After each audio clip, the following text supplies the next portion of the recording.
Well, hello, ladies and gentlemen, mostly gentlemen. Just my demographics. I know. I think the last time I looked, it was like 98% dudes. My YouTube demographic. Anyways, what's happening? Tough week this week with the death of Taylor Hawkins. Really sad. What do you say? You know, just that's a tough one. It's I don't know. I'm at a loss actually for words. But let's all hang and talk guitar and music, and that'll be somewhat healing, I think. There's Ben Coons. We got Scott Brockway. Scott says he's got a Guitar Nerd CD on the way, and then he wishes it was easier to get my CDs. Yeah, I ran out a little while ago of Guitar Nerd. I mean, I still have like 5 copies or something, but that's it. I'd done 2 runs back when I did it originally, like 2 pressings or whatever, and those lasted me all these years. And it's like I don't even actually really have a place to play a CD now. Alan Hines, great guitar player, has a new album out, and he stopped by and gave me one. I don't have any place to play it other than at home in my DVD player. So I guess I can do that through kind of my home media setup, but I just haven't done that yet. So it's an interesting discussion how much demand there still is if you put out an album for CDs. It's definitely great having them when I go to do clinics and things because people want to buy them from you and you can sign them and it gives you something to, like it's something you can have there at the clinics that are and they're relatively still, easy, if we compare them to t-shirts or things like that, they're easy to get there. So they're cool to have under certain circumstances and stuff as a working musician. But like, I wonder how many people have places to play them. More and more new cars and stuff don't have CD players. It's just, they've kind of gone the way of the dinosaurs. So maybe they'll come around again, like vinyl, LPs. I hear that somebody told me this week that Tascam has started making cassettes again. So, everything has its, time to kind of cycle around and come back, But I know probably a lot of you guys probably still listen to CDs and still use them and stuff. So it's interesting. But well, let's get into some questions here. That's sort of a non-answer about whether or not I like will do more. I may do more. Like if I'm headed out and going to do another run of clinics or something at some point or whatever, I may print up like 300 or something. But really it becomes expensive to only do a few hundred. It's only like $100 or $200 more to get 500, and then only another 100 to get like 1,000. So you're always like the big. In other words, it's just big chunk to get just a few hundred, and then it just becomes exponentially cheaper the more you order, and then you might be stuck with them if you can't sell them, because nobody's using them. That's my fear. So, anyways, I'll just work backwards a little bit through the chat here. How do you recommend flying with a guitar? These days I use the SKB or Gator really good molded cases. I don't know what the Gator is called, but I have a really nice Gator for a Les Paul. It's the shape of a Les Paul and it's molded and super thick. I think maybe my second Gil Yaron bone guitar came in that case. That's where I got that case from. And it's really good. And I just cargoed like my Les Paul back from the Classic Rock Show tour in it, and it went out in it as well. I put it in a box to send because it's the shape of a guitar case, and I just felt like it's going cargo. Maybe it should be in a cardboard box. I don't know. But when it came back, they just sent it with the label stuck right on the case. It's fine. It's a great case. So Gator makes some that are really cool. The I series from SKB. If you look for their I series cases, I have a bunch of those now for SG. I have a generic one that I had kind of form fitted from my Destroyer. It's huge, but it works. I have 2 Strat ones, I think, from them in the I series. So they're really nice, just with great, protection. I mean, they're supposed to be waterproof. Like you can throw them in the ocean and you know, they're sealed all the way around. I don't recommend doing that with your guitar, but anyways, that's what I would do. Is I would look into the either the Gate or the I series, just their top end. You know, they're never inexpensive. They're always going to be $300 or something for the case, or $350 or something, which is a lot to pay for a case. But if it's a prized guitar and you're going to fly a lot, it's kind of a no-brainer. Yeah. Let's see what else do we have here. Joe says that he loves me. Thanks, Joe Harvey. What else? What else? Just missed a couple questions here. Braxall was asking about what I do to deal with tone suck on my pedal board. My board has a buffer right in front, and the switcher's also buffered. So, you know, I've got a Musicom Lab switcher that all the pedals plug into. It's got a buffer in the front end, but also when I plug into there's the Friedman buffer bay is the first pedal on my board. Sorry, it's not pedal, it's a patch bay.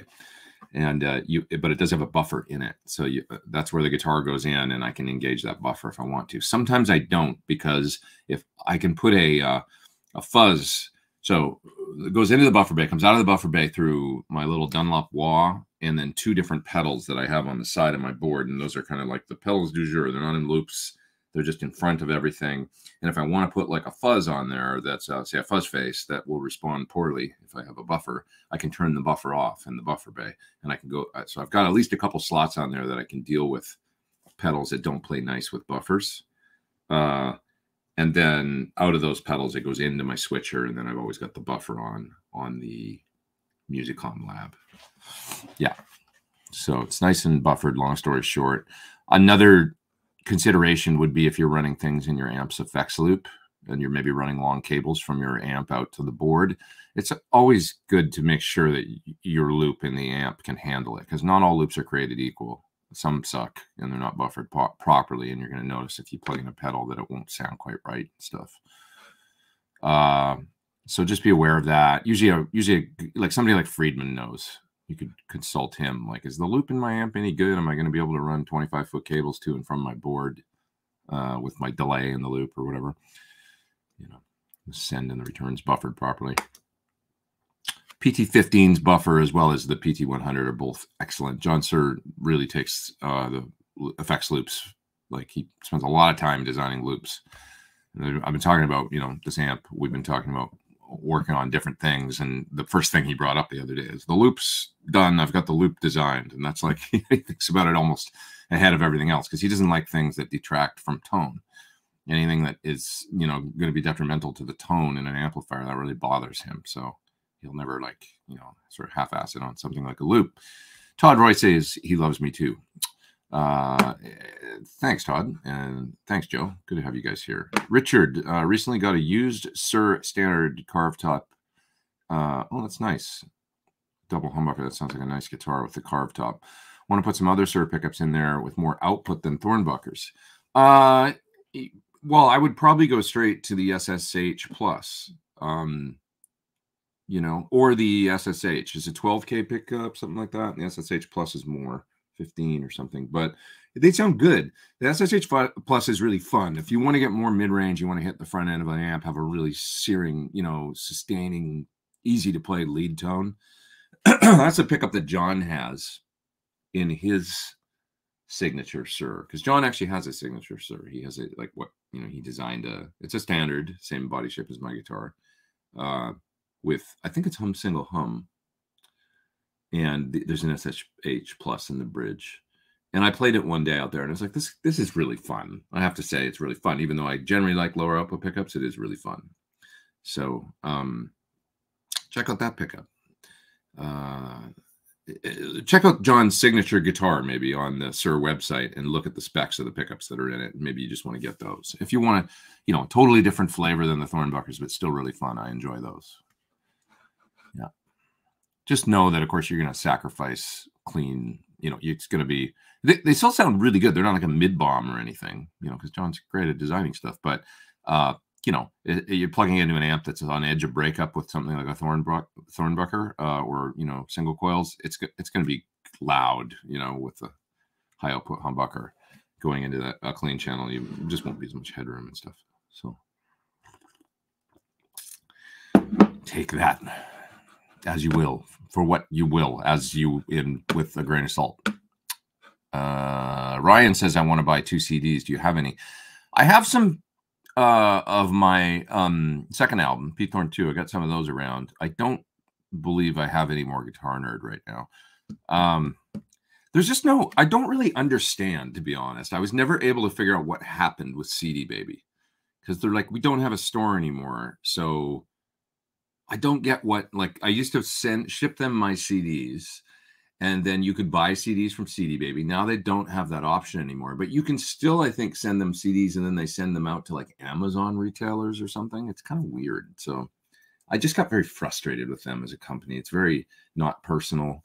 And I think they started out being really cool, CD Baby, and then like they just, you can't get people on the phone, and you got to put in a request to get a call back, and then somebody calls you, and it's generally not helpful, and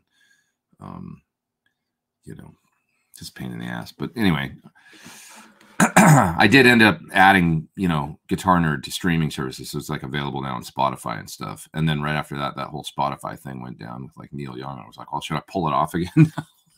Because I don't like Spotify. I don't like I think they're thieves. It's just, but I finally gave in and put it on Spotify because people were complaining about not being able to listen to it on Spotify. Oh, brother. Tidal is, I think, my preferred, listening service. The audio quality is better. Does anybody out there use Tidal? I've been an Apple Music person for a long time, but I think I might switch to Tidal. They pay artists more, 3 times as much, I think, as Spotify, or maybe more. And the sound quality is better and stuff. It just seems like it's kind of a no-brainer. So what else? What else? What else?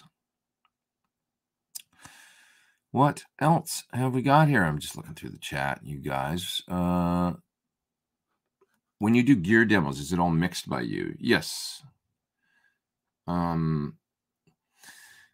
That's a good point there, Steve. Yeah, they wanted me to make them some presets.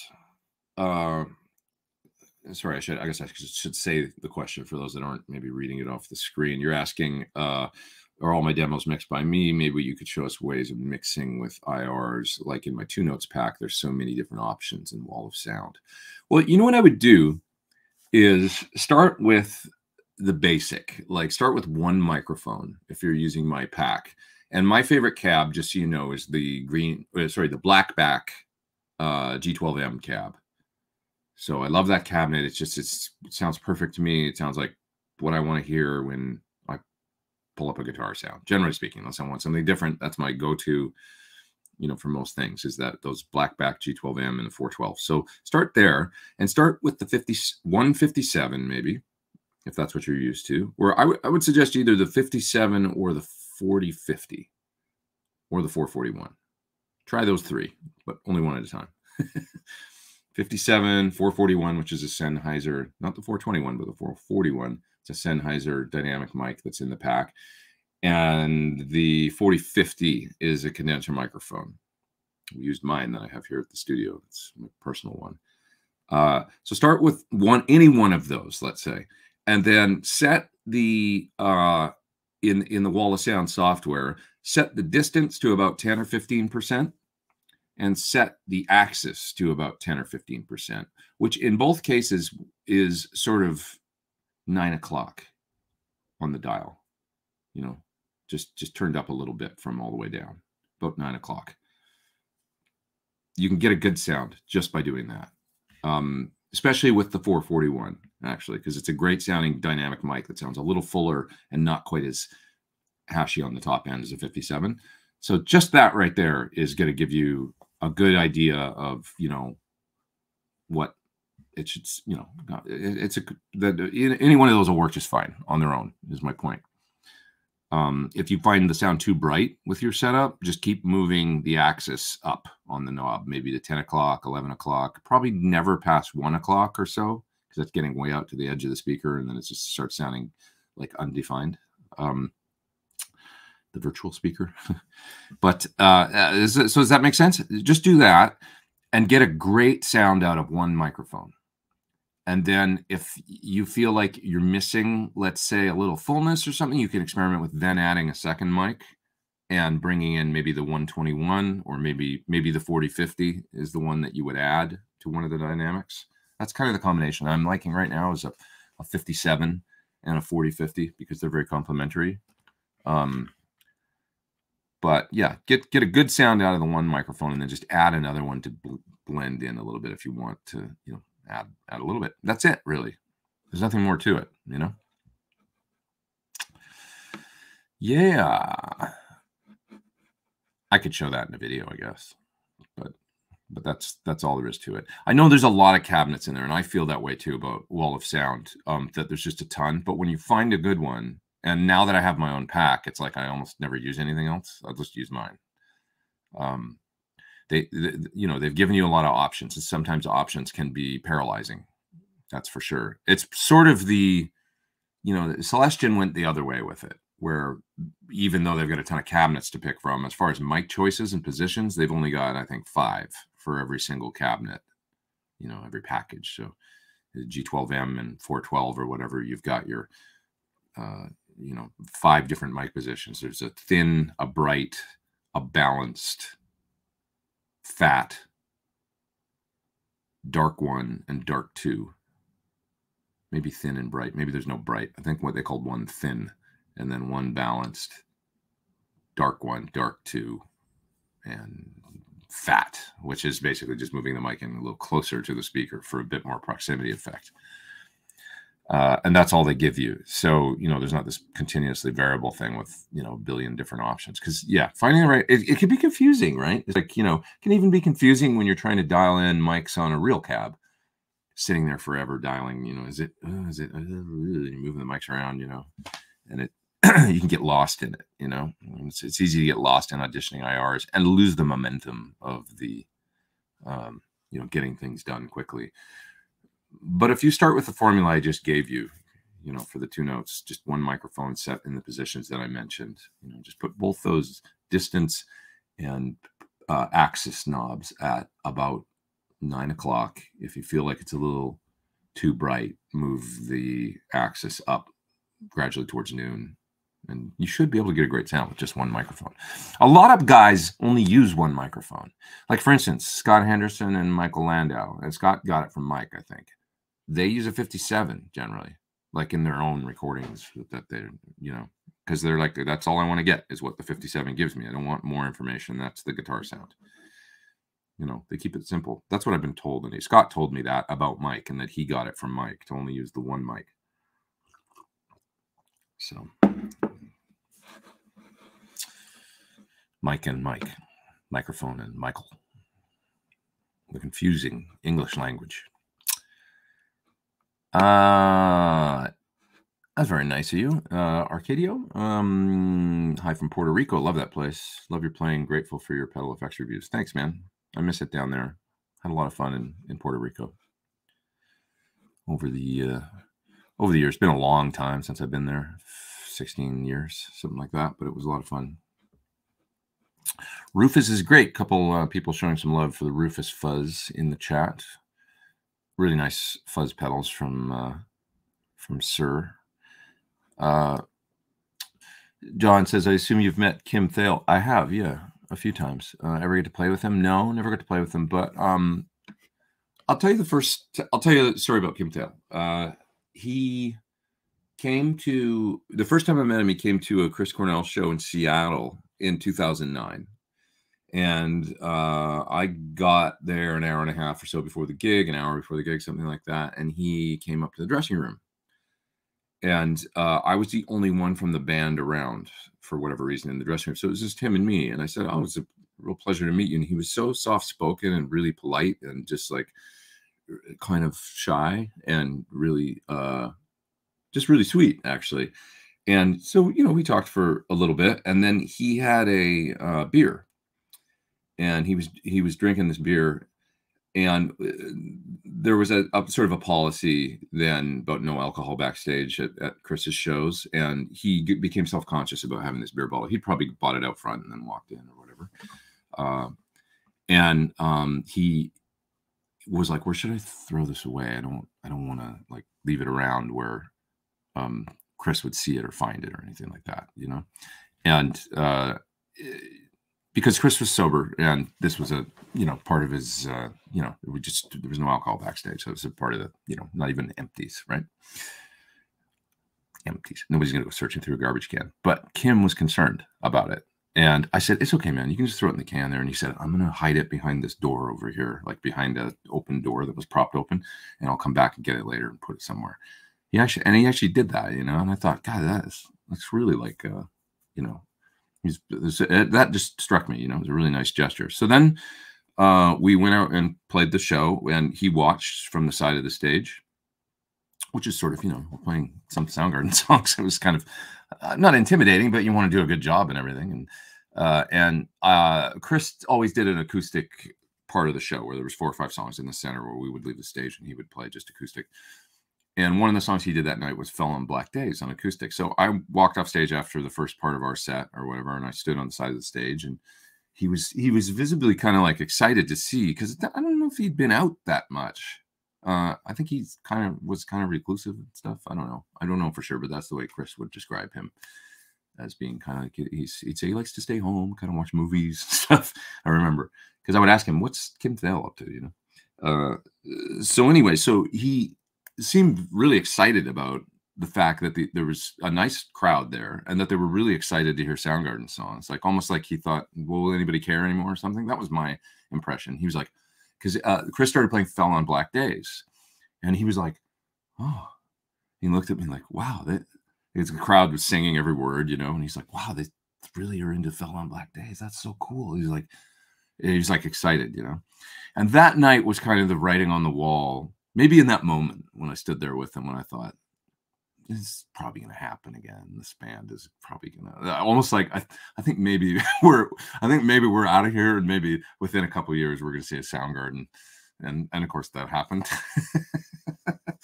You know, but that was in that moment, maybe that was my in a word, at least Kim was like, wow, this is, and he kind of, you know, getting into seeing the crowd, Chris up there playing, going, this would be fun to do again. I don't know if that was at all accurate, but anyway, that's what ended up happening. By 2013, they had King Animal out, and so it's 4 years later or whatever, and they were on tour. So the next time I saw them was backstage I went to Soundgarden. I saw them play Lollapalooza 2011, I think. I was already with Melissa Etheridge then. We were on tour, and we happened to be in Chicago.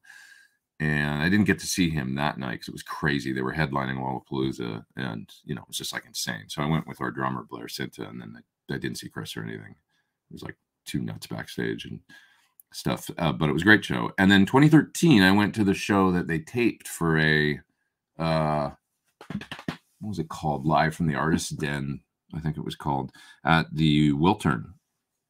It was at the Wiltern in LA. And so I went to that show, and there was a little after party hang afterwards downtown at a place at a bar.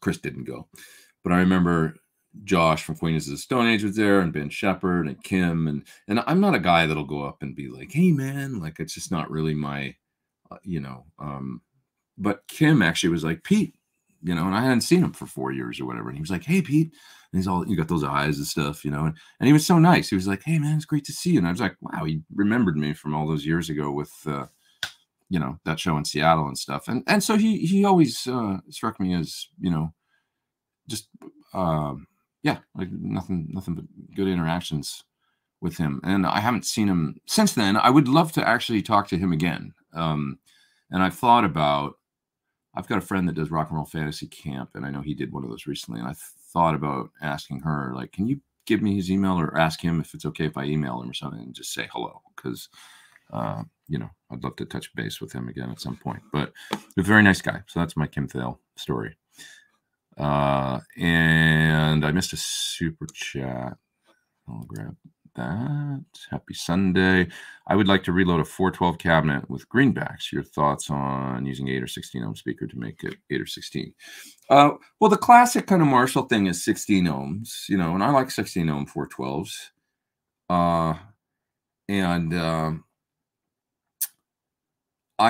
Sir cabinets are 8, so my signature cab is 8. The reason for that is some amps, it makes it more versatile with different amps, and I think that's why John does it. I don't know if it's a sonic thing. I don't want to quote him or speak for him, but they like 8-ohm cabinets at Sir. It does seem to be a good kind of like, you know, happy medium, because you could run a 4-ohm amp into an 8-ohm cab and it would be fine, you know, like a basement, or, but 4 into 16, people do it, but it's not optimal, you know.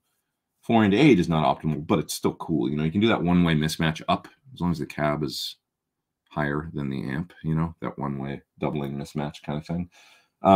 So, you know, like for instance, the Badger amplifiers only have a 4 and 8 ohm tap on the output transformer. So, you know, 8-ohm cabs. And yeah.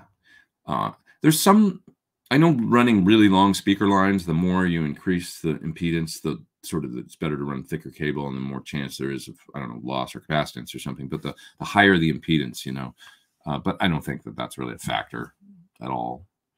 Long story short, you're fine with either. But look at your amps. If you've got an amp that only works at 4 ohms, like an old Fender or something, you might want to have an 8-ohm 412 if you ever want to run that into that cabinet. You know, it's just something to consider.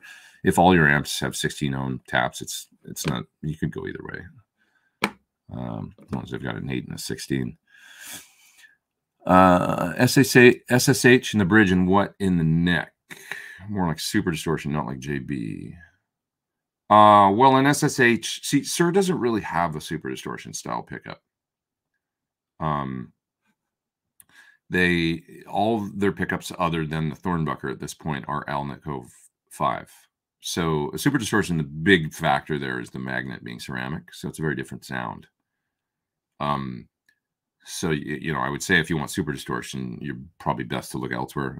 You know, either a Duncan Custom or a, you know, one of the Pariah, you know, offerings, or just a super distortion. They're great for that sound. But, you know, just so you know, in the neck, I would probably go no matter what. You're fine with like just the SSH or with a Thornbucker neck.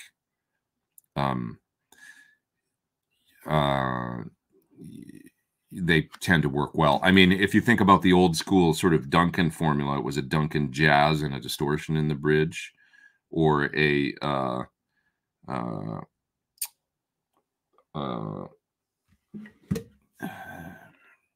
let me see, what is it, 59 and a JB. That was always the combo.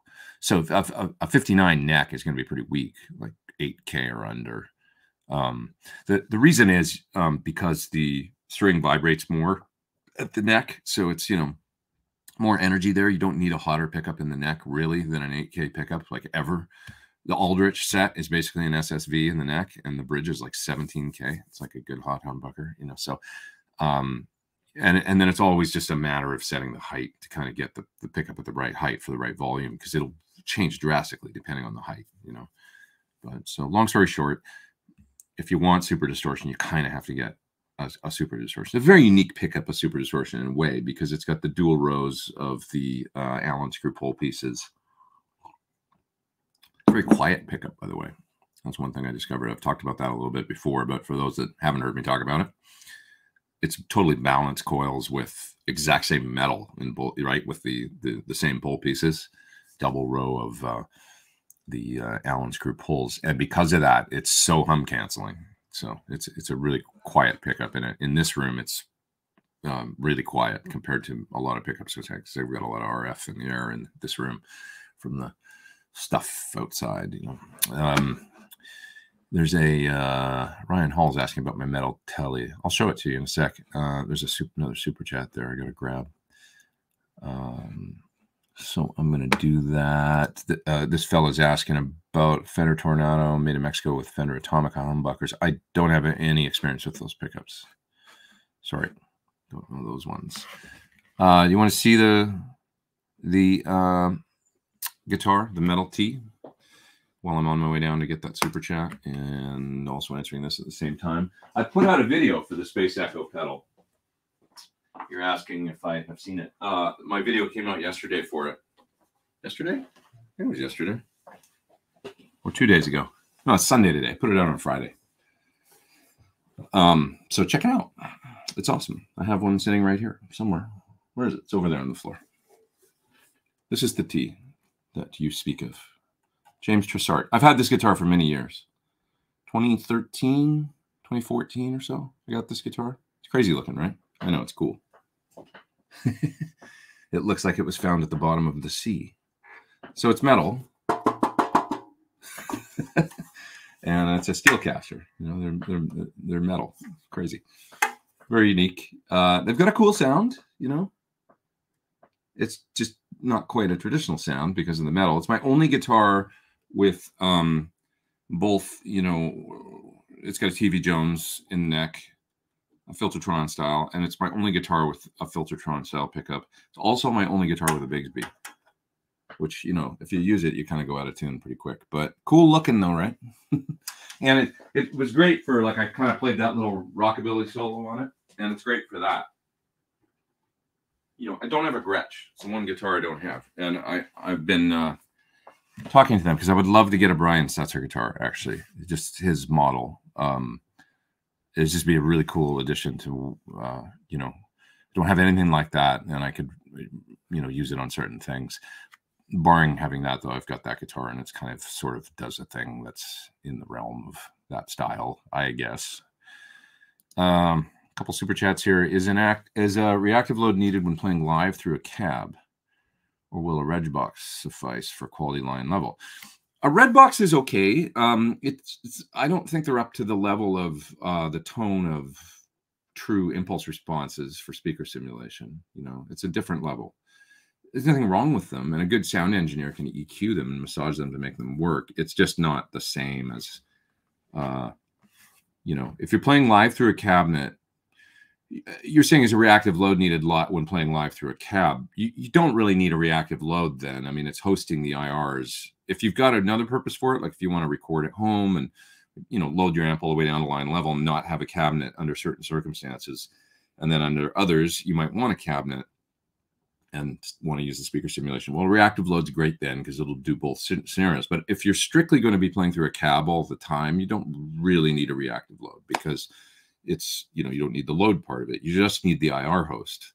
So at that point, you might be more interested in getting, you know, a more inexpensive IR style, you know, IR loader little box. The Cab M comes to mind from 2 Notes, or even a Radar or something like that works okay for Moore, you know.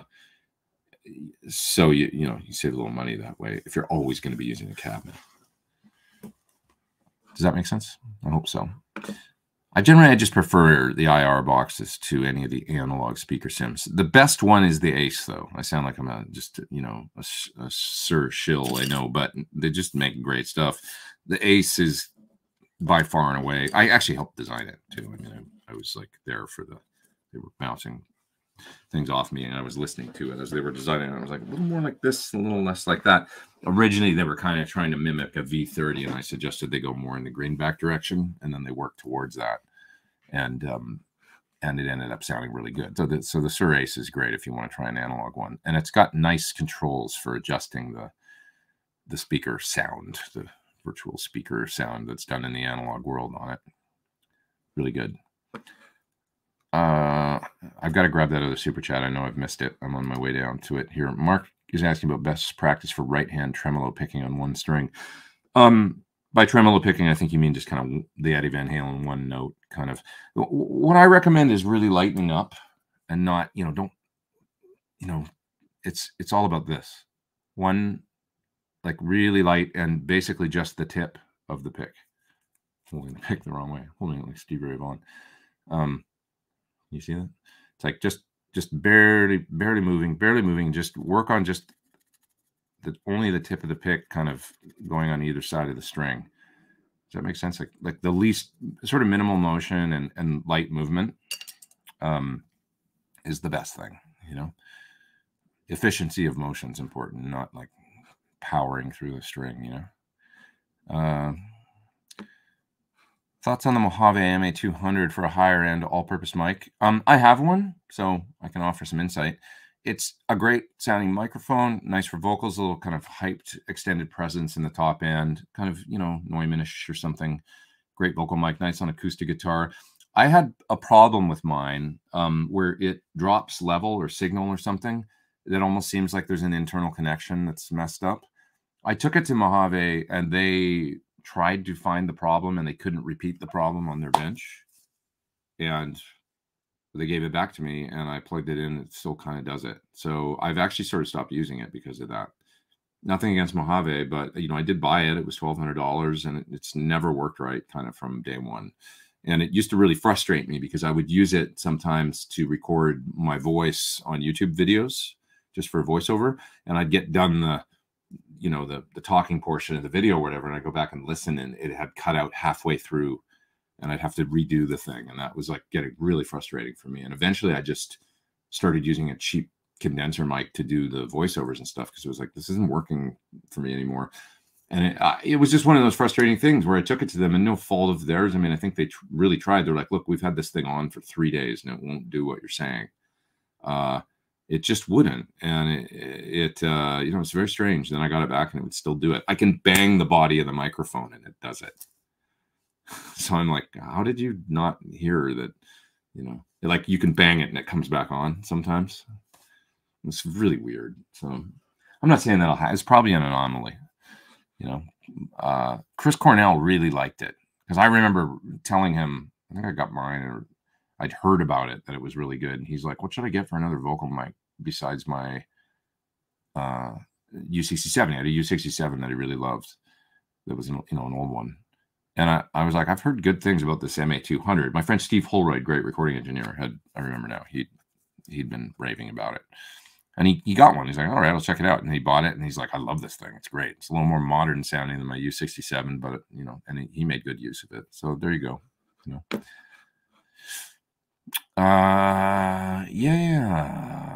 What else we got here? I know there's a super chat there that I missed. I'm going to head down to it. Just received my Badger 35 worth the weight, easiest amp. Great amp. They're really a neat sounding, especially for edge of breakup, cleans or edge of breakup. Really, really, really good. Where did you find the lady singers for the Classic Rock Show? Well, it wasn't me. James Cole found Jess somewhere. I don't know where. On YouTube, I think. She's a great singer. Really consistent. Funny girl. Really cool. Kind of just really nice person. Doesn't take any crap. Very, very English. She is. And great, really great singer. Lauren's asking, is the Space Echo a keeper? I don't know that I might consider putting the smaller one on my board. Because for some delays, I like, true stereo, different things, digital stuff. So I'm actually fine with the timeline on my board for my main delay. At least for now, and I went back to the timeline after using the DD500 for a long, long time. And I'm happy with the timeline. But if I did a second board, I'm thinking about doing this board with, I've got them sitting here. You guys know these pedals that I did videos for the Chase Bliss jobs. These guys with the faders, preamp and reverb. The Space Echo would be great with these.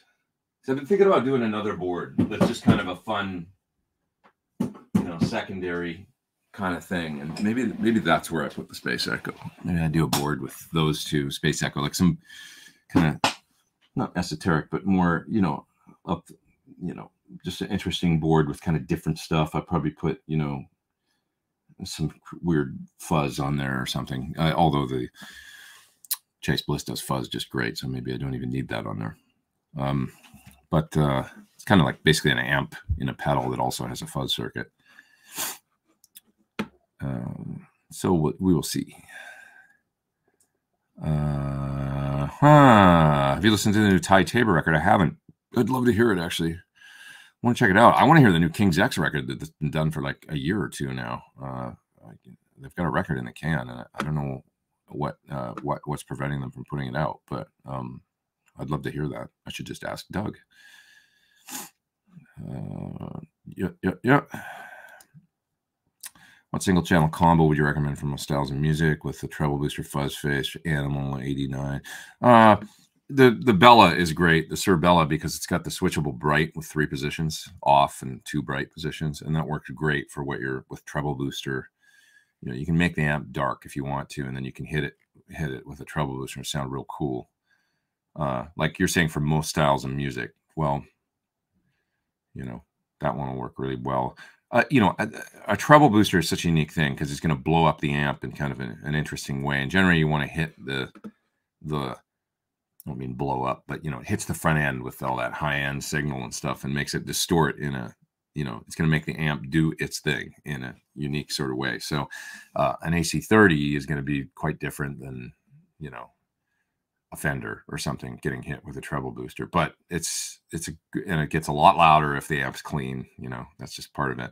So you kind of got to try with your treble booster and see what works. There's no substitute, because it's like, oh, it does that when I hit it with this pedal. You know, it's a thing. You know, treble booster is always a thing, if you know what I mean, a specific thing. So,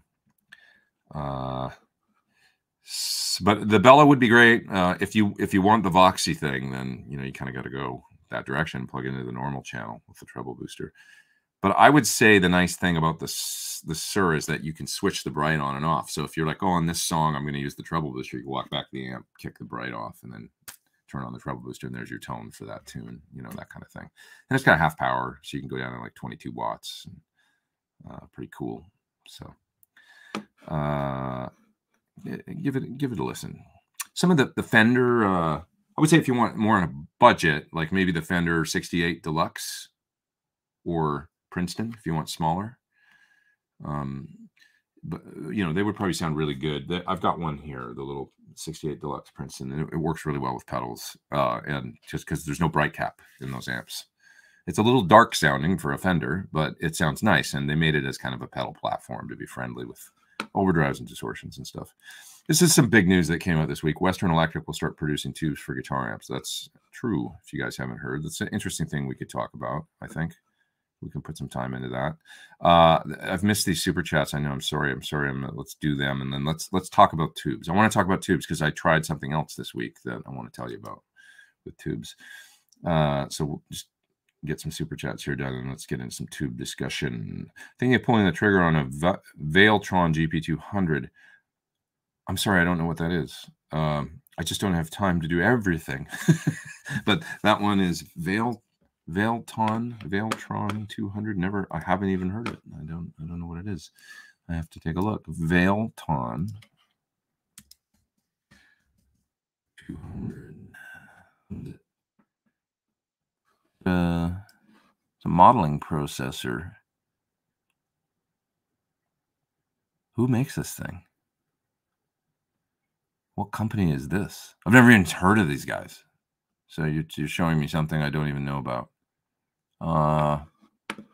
HD modeling tech. Wow. Okay. Yeah, never heard of this thing.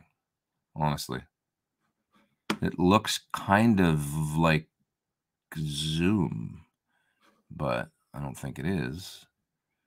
Oh, this looks pretty interesting, dude. I don't know. Definitely interested. It's got drum thing in it. Is it kind of like NuX? Is it kind of coming out of you know, China or something? I know it's probably made there, but are they a company that's based there? I wonder, you know, exclusively sort of if that's like NuX. I've got a NuX box that I'm doing here for Tuesday. It's coming out on Tuesday. A new NuX thing that I can't tell you what it is, but it's sitting right there. I'm looking at it. It's cool. Quite cool. So similar to Pod Go, similar to NuX MG30 Boss GX100 in the same kind of price range. Didn't know anything of this box. Let's see. I'm gonna do the other super chats. How do you feel about attaining a signature sound like Brian May or Richie Blackmore and sticking to it? I think it's kind of the ultimate. If you can do it, you know, it's a great way to go.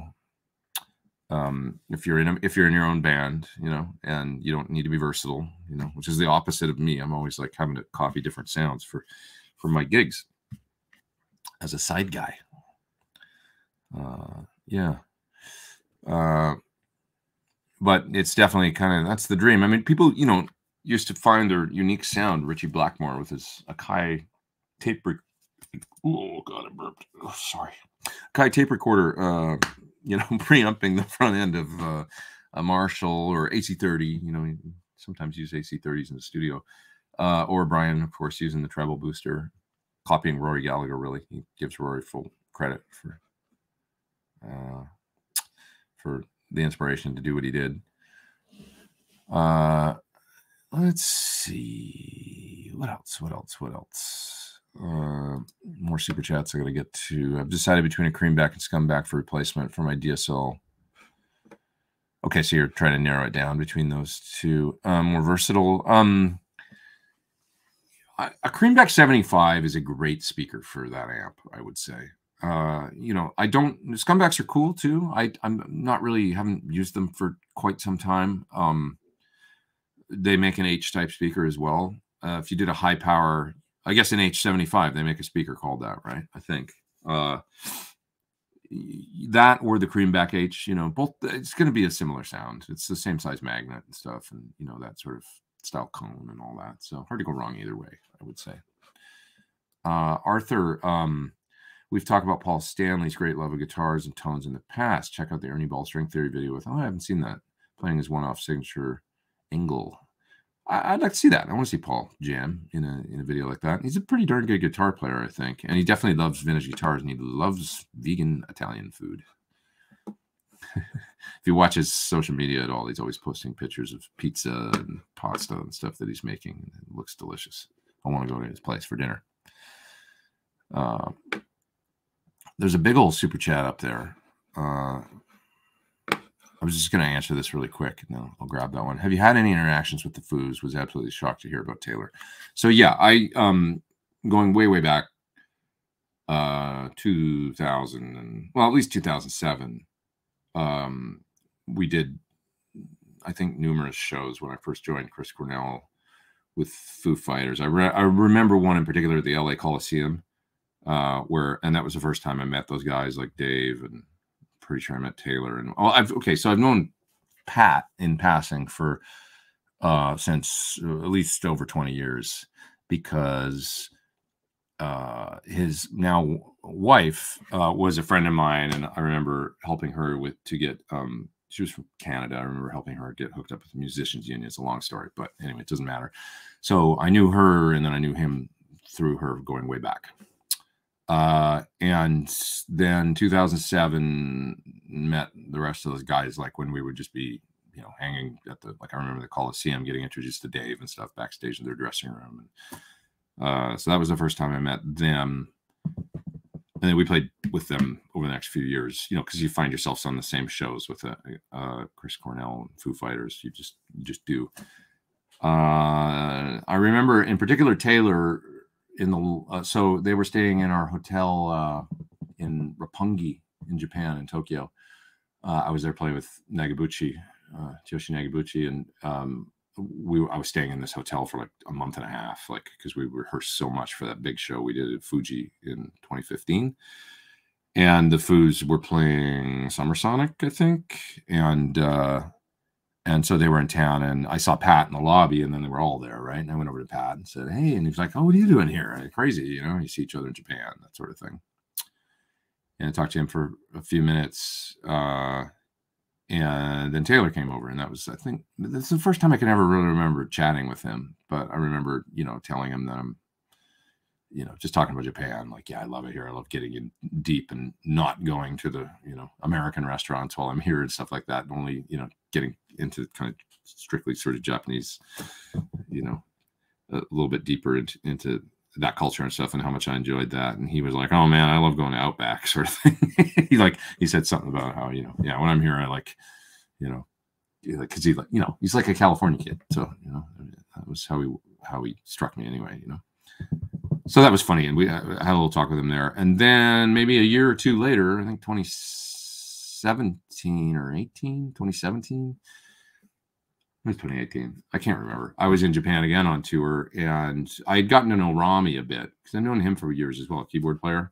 He's really good friends with Yogi, the other guitar player that was in Cornell's band. they had played in the Wallflowers together in the early 2000s. So anyway, Rami invited me to go to see them at another Summer Sonic, which is a big festival that happens in Japan in both Tokyo and Osaka. So I went with my friend Dennis to see the Foos at Summer Sonic. And that time I remember going, now Chris had just passed away. And I remember going backstage and maybe Rami going, introducing me to, you know, Taylor again, going, do you guys know one another? And he was like, oh yeah, I remember you, you know, kind of thing. And then it's saying like, he was like, wait a minute, you play with Chris, right? So, oh man, like, and because Chris had passed away, and it was like, so we started talking about that, and that was the longest interaction I ever had with Taylor, was backstage there talking about what had happened and what, you know. I was really moved that he went and painted Chris on his bass drum head. And, you know, he had those bass drum heads that he would have, you know, he had Barry Gibb on there and all kinds of different people, but he did one with Chris, and he had that on his kit for a good while. And I thought that was really just so nice, you know. And that was a great hang. I remember, like, just the pulled backstage, you know, we were back there. They were really nice. Their thing was always a family. Like, the vibe that I always got was this band would be so much fun to play in, because Rami had his own, like, area called, like, Rami's Party or something. It had its own sign on it, and he would have his guests in there and stuff, I remember. And then there was sort of the main Foos dressing room or whatever. So we started out on Rami's thing, and then he took us over and we hung in the you know, backstage right up until they went on stage. And it was such a fun, just kind of like, I don't know, just a really, really nice vibe. And then they went out and played the show, and it was awesome. We went back after and hung, and it was one of the crew guys, maybe the tour manager's birthday. So I remember there was birthday cake and everybody hanging out, having a great time. And then I ended up going with Rami and Dennis, my friend, and the drummer from Royal Blood, to this great bar called the Lexington Queen. That's kind of legendary in Tokyo. And we all went there and had an awesome time. And I think Rami was the only one that came to the bar from the Foos camp, but it was really fun. I had a killer time, just so much fun. I remember that summer in Japan, just great. The next time I would have seen him was then at the Chris Cornell tribute concert, because Foos played, and I saw Taylor there and said hello and stuff like that. I remember, and it was such a weird night that night. I didn't want to be there. Like, I was like, it was an amazing night, and there was like Metallica and the Foo Fighters and you know, every band under the sun kind of hanging out, and obviously, you know, the Soundgarden guys. I didn't see Kim that night. We talked about Kim earlier. I remember I didn't talk to him, but I was kind of hiding.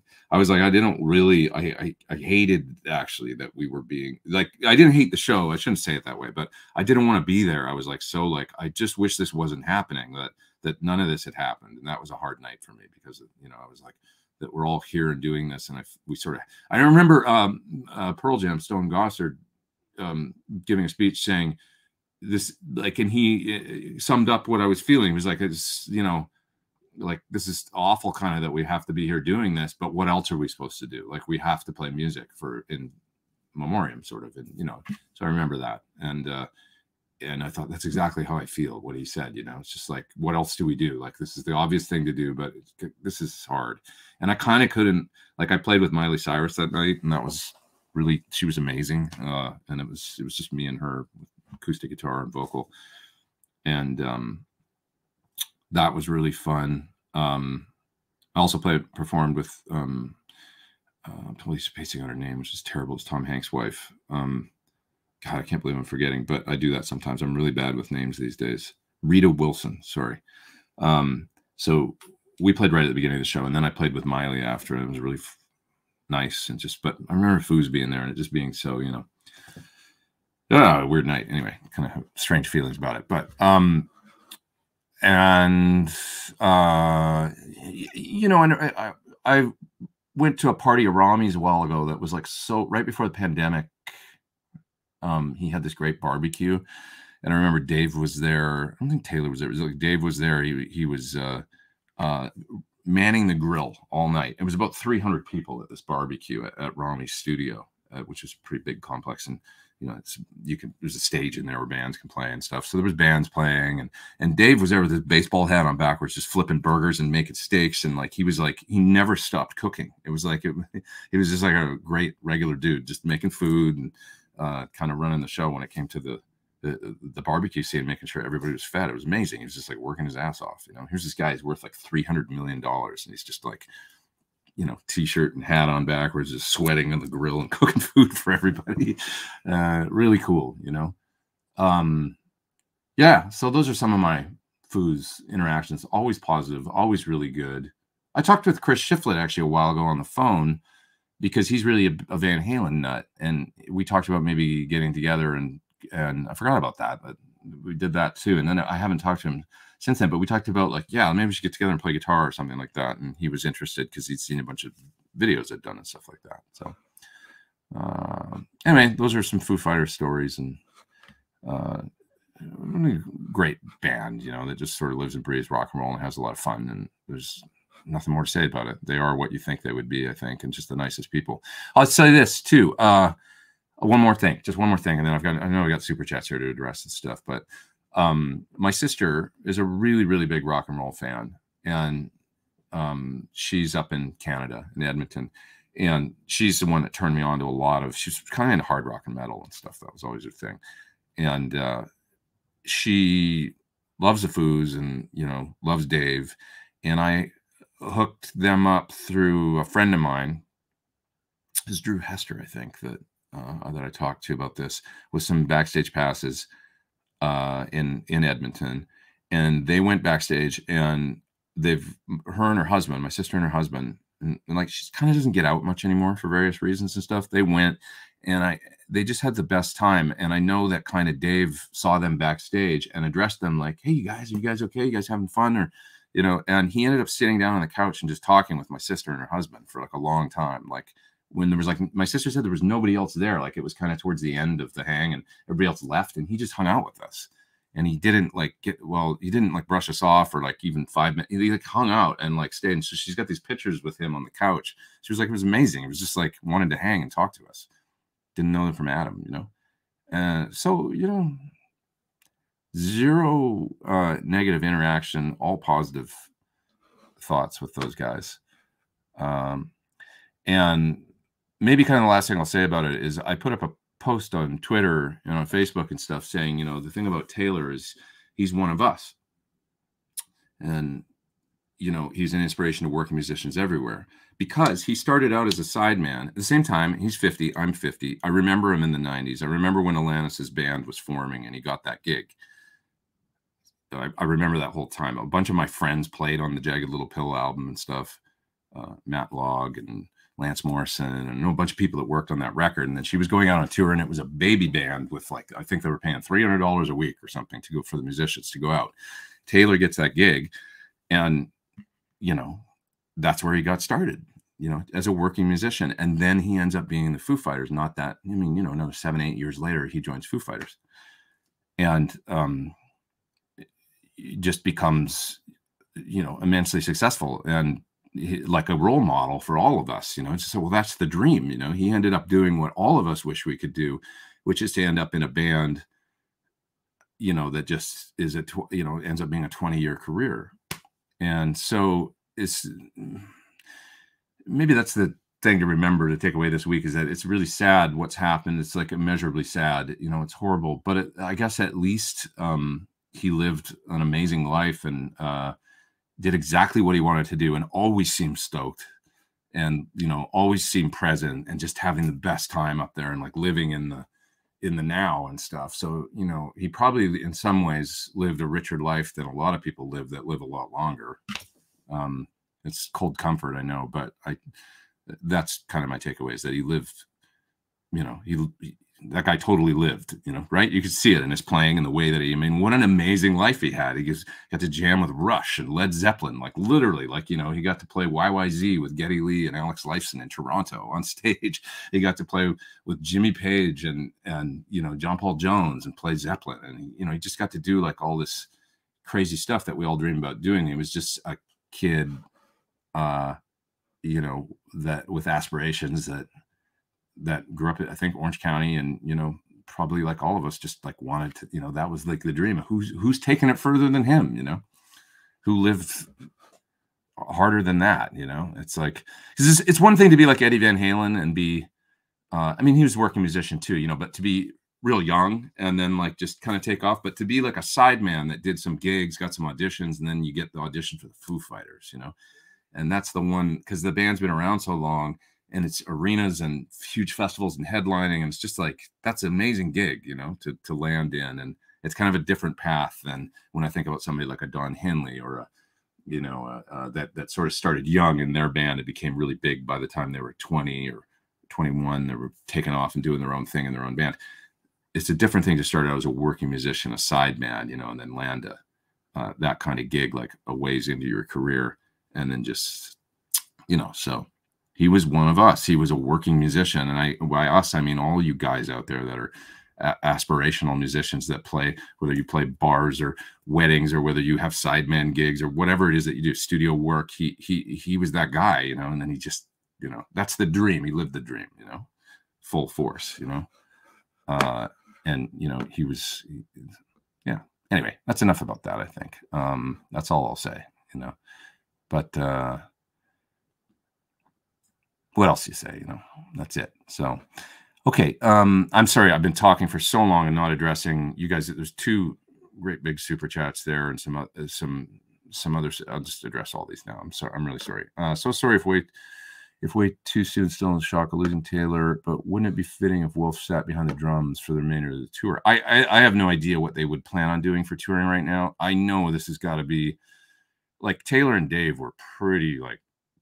I think they were like this, you know. So I wouldn't be surprised to see them take downtime, you know.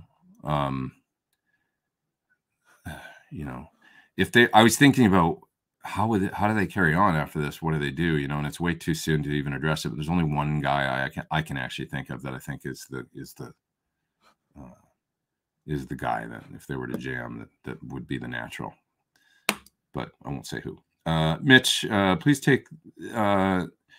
Sorry, it's from Mitch. Please take these 2 chats and buy yourself one. Dude, you're too kind, man. Thank you for the super chats, you guys. Report back some other Sunday Live show what you think. It's the best. Are you saying about the maybe it's because I'm getting to your second chat here that I don't know exactly what you mean, but maybe you're talking about that modeling unit? Maybe? Or you could be talking about a kind of mezcal, or you could be talking about a taco joint in town that I don't know about. But I appreciate it. Thank you, Mitch. Too kind, man. Really, honestly, keeping me at least in coffee beans and stuff if I can't discover what it is that you're referring to. Aaron Short, hey Pete, can I use a combo amp with a passive effects loop with the quad cortex, or do I need a buffered loop? It's a good question.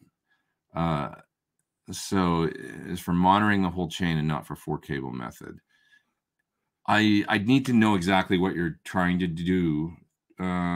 Passive effects loop, your mileage may vary, but the send going out to the quad cortex, if the send isn't buffered, I think there can be capacitance and stuff that builds up if you run a really long cable line from a send that's passive. So I would be careful about that. You can just put, in many instances, a buffer on the send coming out of the loop, or you won't need a buffer coming back out of the quad because it'll be buffered to go back to the return. But you might need a buffer on the send, I would think. It's entirely rig dependent, and you might have to just try and see. If you did run into problems, though, know that you can generally put a a small buffer, a little one that Lechly or one of the companies, Radial or somebody will make. If Sir makes a little buffer, you could put that on the send, and it should take care of it. It's best to have the properly designed loop in the amp, though, that works really well. So it just depends. Sorry, I know that's not what you want to hear, but it depends. Okay. Here's the other one from Mitch. First super chat to anyone ever. Dude, thank you so much. I really appreciate it. This goes back a few weeks when you were in England. You mentioned not trying a Seymour Duncan 59 custom hybrid pickup. Dude, oh, that's what you were talking about. Custom slug coil and 59 screw coil. Custom slug coil, 59 screw coil. Interesting. A5 magnet, 11K ohm. That's really interesting. It would strike me that it would be really unbalanced.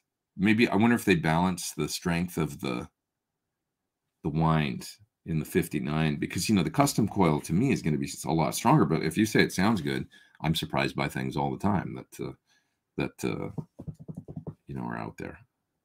That I'm like, well, I wouldn't think that would sound good, but it sounds good. So, but thank you, dude, for the super chats once again. You guys too kind. Really appreciate it. So nice. With profilers, captures, great sounding modelers, and infinite tweaking on most of the M as well as IRs, what do you think future amp modelers will offer besides more space for more amps? Well, I think that what we see, we got to get back to the tube discussion because I got off on a tangent there, and I'll come back around. We'll talk about Western Electric and stuff and see another comment here. But anyways, I think what we see with the Quad Cortex will probably be, you know, like it'll be about UI and about like the way that you can integrate it with different things, and about how simple it is to use, and how, you know, like basically refining the concept of, I don't think there's going to be a lot of more bells and whistles, you know, because what else do you put in? But I mean, you can, you know, even on a Quad Cortex, there's a lot of room to expand with effects and stuff because it's sort of slightly limited compared to the other modelers on effects and things. But I think that's the direction that we'll see, where it, you know, you'll look back on modelers from 10 years ago or something and be like, oh, that looks really archaic, like whatever comes out 5 years from now, you know, like just the UI and stuff is the main way that I think we will see it expand, you know. Because I really do think the Quad Cortex was a pretty big leap forward. I mean, I love my other units that I use too, but I love the simplicity of it with the, you know, the knobs are encoders and the touch screen that's so, it's just sort of, there's still things on it that could be easier, you know, so there's ways to improve. But that's the main thing I think about. It's the size of a laptop. I mean, it's thicker, but it's basically the size of a MacBook Pro, and there's all this stuff that you could do on it that's really intuitive. You don't need to crack a manual almost ever. I've only looked a couple times in the manual for the Quad Cortex to find things that I just couldn't figure out. It's pretty rare. So that's the main thing, is I think they'll just make it easier and make so that it'll be like more seamless playing and creation as opposed to like learning curve. I don't know if, as I get older, and I know I've talked about this a lot, so I won't talk into the ground, but you know, I feel like I've got only a limited amount of time left on the planet, you know, to like deal with more learning curves. I really want to create more and play more and be like less, you know, less learning how to do things, learning how a designer designs something so that I can get to where I want, to the music I want to make or whatever. So yeah, the simpler, you know, the better, I think, in many ways. Phoned Western Electric, said they're fishing out the market and need a lot of money if they do it. Oh, okay, well, that's interesting. Well, it's all solvable, I think, you know, business loans and stuff. This person saying, Southbound Suarez says, Western Electric, can they build a decent tube at a decent price point? Tube amp doctor, mediocre tube at too much money. Well, first of all, I gotta come to the support of tube amp doctor, because that's a gross oversimplification, because TAD is in many cases a rebrander and tester, right? So they're buying tubes from all the same places that the other people are. So you can't say TAD mediocre tube for too much money, unless you're addressing a certain tube that they're selling. Is it a Russian tube? Is it a Czech made tube? Is it a Chinese tube? Is it a tube that's exclusive to them, or maybe exclusive to them from a Chinese manufacturer, you know, where they've worked with like the Red Base or whatever? I don't think you would be able to say mediocre tube for too much money about their Red Base tubes that I've been talking about, because they're so new. Like, have you had a chance to even try them? I'm talking about the stuff that's coming out of the PS Vane factory. So what I was going to say is that I tried this week some PS Vane 12AX7s, and they are badass. So that's new news that I haven't mentioned yet. I got some tested PS Vane made 12AX7s that test good gain. One of them was almost perfectly balanced for, you know, you can use a phase inverter, that sort of thing. And I tried them in the PT15. My favorite tube in the PT15 has been just the good old sort of whatever, I guess, 9th generation Shiguang made Chinese 12AX7. They always sound like they've got good gain. They've got nice distortion character, and I like them much more than, you know, say the JJ-ECC 83, or, you know, that sounds kind of veiled and stuff. So those Chinese ones were great, made by Shiguang, in my opinion. For a new tube, just fine. Kind of the standard tube that you would find in most Friedman amplifiers, or, you know, probably Bogners and stuff over the last however many years, Soldanos. Haven't been able to get them because that factory was shut down a couple of years ago, and it's debatable if it's opening again. I think it is. Some people say it's not, but I've heard that it is.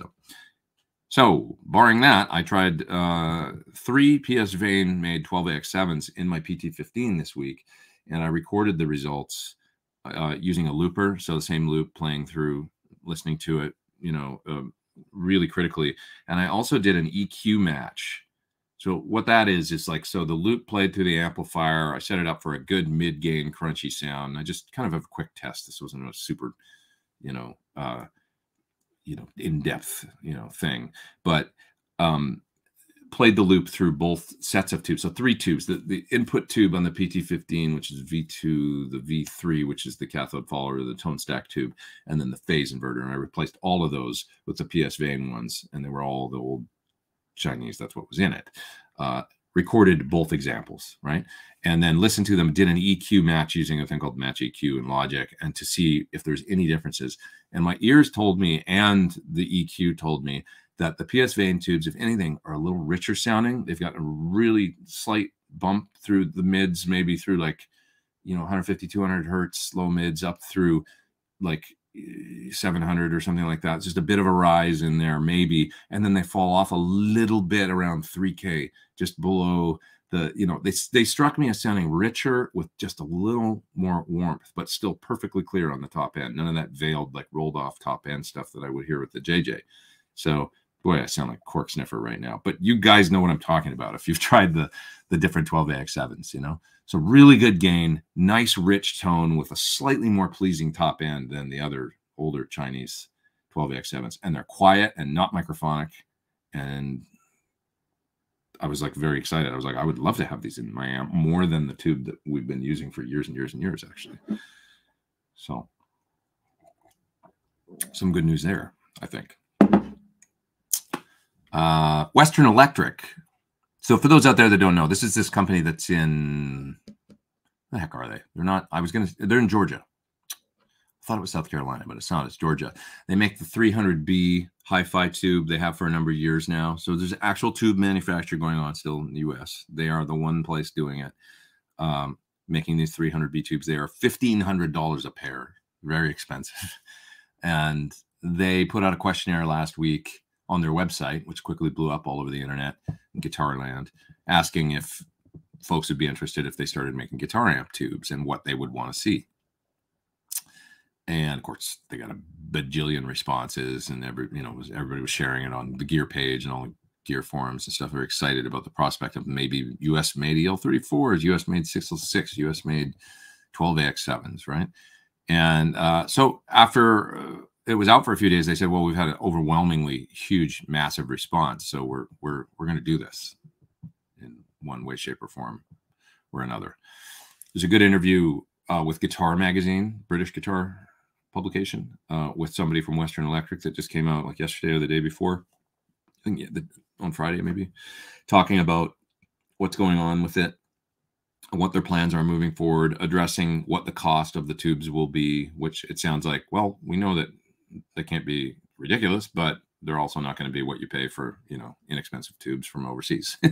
So, which is to be expected, right? But nonetheless, I think there's a real, I just think it's all positive. I mean, between trying these other 12AX7s this week that I've never tried before from a different factory in China that sound just great to me, trying the EL34s, you know, a week or so ago in my Marshall from PS Vane that sound great, the Tad red bass ones. And then this news from Western Electric, pretty cool, right? It's exciting. It's exciting times in the tube amp world. Yeah. Okay, moving down. There was a super chat there. Pete, you keep us all lit on gear and advice. A coffee on me. Thanks, brother. That's Vin. Appreciate that. Thank you. Yeah. Yeah. Okay. I'm just looking through. Tad is a guy in a band. That's true. Seattle. Tube Amp Doctor. It's also a company in Germany. Tad provides a service. That's true. But I do think that they do work with manufacturers, such as, the folks that are making the 34s and the red base tubes and stuff, helping them to make what the market wants. I do think that they get with them and say, look, we need a tube like this. And they tend to move that process along with they're helpful that way. Maybe in the same way, or maybe to a greater extent, who knows, that groove tubes were back when groove tubes was, they were doing somewhat exclusive JJ tubes with added heat fins and things like this, where they would say, we need a reliable like the E34L. Remember that tube from JJ? And it was supposed to be kind of an exclusive thing that was through groove tubes. I don't know if it was. Lauren might be here. He might be able to tell us. But they, where these companies that are sort of testers, rebranders of tubes, matchers, they'll sometimes work with these manufacturers because they can't have their own tube factories. So they'll try and form a relationship where they ask for certain things, and in some cases maybe get exclusive. The GT Groove Tubes EL34M, before the company was sold to Fender, that was the only tube that I ever saw. Not a lot of people talk about it. It was weird because it was cool. It was a true kind of Mullered. I don't know how accurate it was, but it was a double getter, just like the XF2 Mullers. It was a Mullered XF2 EL34 reissue. That certainly, to the untrained eye like mine, looked pretty damn close to the internal construction of what a XF2, with the dual halo getter and all that stuff. And the tube sounded really good. So that was the EL34M. Not even sure if they still make it. Hard to say. But anyways. Yeah. Okay. How do you feel about transistor amps? That's a good question. I mean, I've brought it up. We've talked about it, I think, maybe last week and stuff. But I have a lab, an L5, which sounds cool for the Ty Tabor thing, for sure. It's very kind of fast and has an interesting compression to it and kind of sound. I should use it on something. I should record something with it. Do I have any other solid state amps? Not really. Things that I don't consider, when transistor amps, anything modeling, I don't consider, we're talking more here about the, Pierce or Lab or Quilter, for modern stuff. Some PVs over the years, I have to say, I was never like opposed to like the Trans Tube Bandit that came out in the 90s. Sounded pretty good to me. And then the other one that I thought sounded pretty good was the Blues Cube from Roland, the 90s one. They came out with some different ones later on, but I remember the 90s one sounding pretty cool, like decent. I might hear it now and go, oh, maybe I become more of a snob, but I don't think so. I don't think I'm that much more snobby than I used to be. Generally, things that I thought sounded good when I was a teenager or when I was like in my 20s, I still like those tones. So, yeah. 169 likes, but 500 watching. Give Pete a thumbs up. Yeah, go for it. Give me a thumbs up if you're here and enjoying what you see. I appreciate it. It helps to spread the video far and wide on the worldwide interweb. I hope Western Electric makes a KT66. Good thing I spent my stimulus money on Golden Lions. Golden Lion, of course, being one of the Mike Matthews made brands. He bought up all the names. I'm pretty excited about the idea of that being just a Western Electric 12AX7. Isn't, these old names and resurrecting them. I like the idea of there being this, like, that's cool, man. Like, if they can pull it off and make an American-made tube that looks, I'd be happy to, I'll certainly pay up to, I don't know what. We talked about this before, but, I'll pay, the low end of NOS. What you see RFTs go for, both in 34s and 12X7s. I think I would pay that for these Western Electric tubes. Maybe a little more. I don't know. you know, like 50, 60 bucks a 12AX7, I would probably do that for a couple of those if that's what they end up being. I know it's not realistic to maybe do a whole amp then with those tubes, but I would give them a shot for that. And if the EL34s were, I mean, it'd be amazing if they could be under $100 a pair, but it's probably not going to happen. If they're $150 a pair, I'll probably do it. You know, the other thing is if they're like, they have a 5-year warranty on their 300B, which is way longer than anybody else out there offers on any tube these days. So if they were to be able to offer like a 5-year warranty on an EL34 or something, why wouldn't you spend 150 bucks for a pair over, you know, spending 75 or 80 on a, you know, a tube that is warranted for 3 months or 6 months or something, you know? So interesting. Yeah, thinking getting a Katana 50 as a practice amp. Partly stopped using valve amp. Have you played one? I haven't, but John Sir has one. I don't know if it's the 50. I think it is, and he really likes it. So for a small amp, you know, inexpensive amp, I know he's a fan. He thinks they're pretty cool.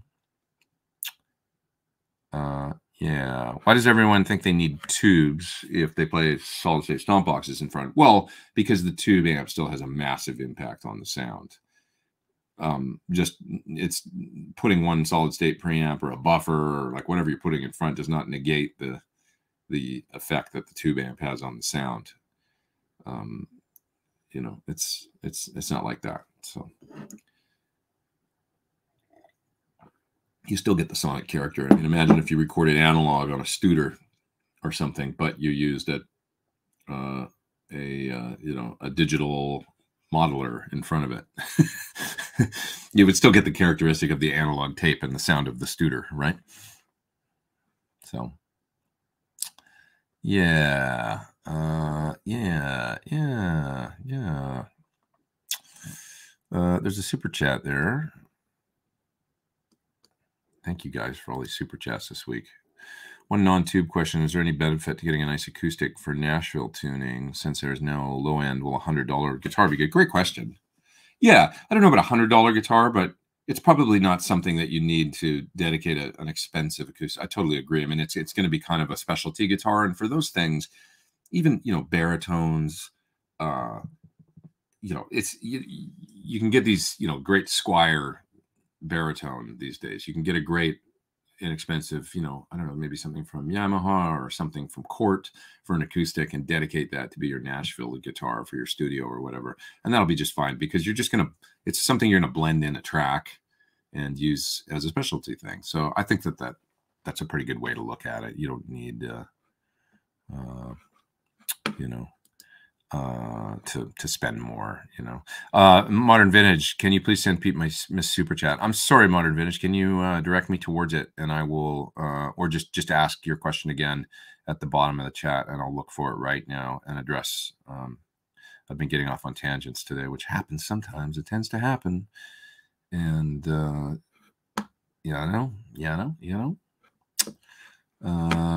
so I'll look for it, Modern Vintage. Just ask one more time.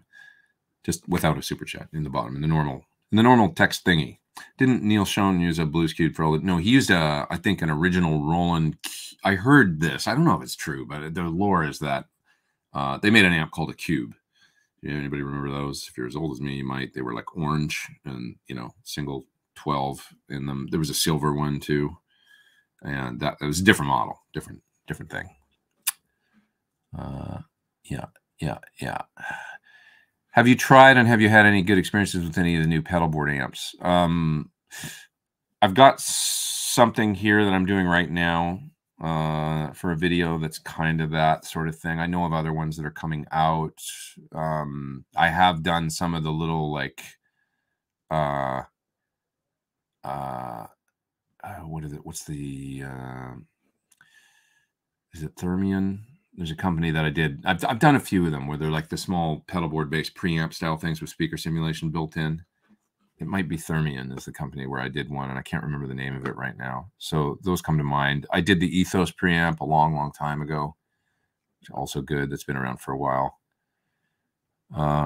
Modern Vintage. I'm still looking at the bottom of the chat here for your question to come through if you're listening and if you're watching. Oh. Here we go from Ben. Ben posted it. Great.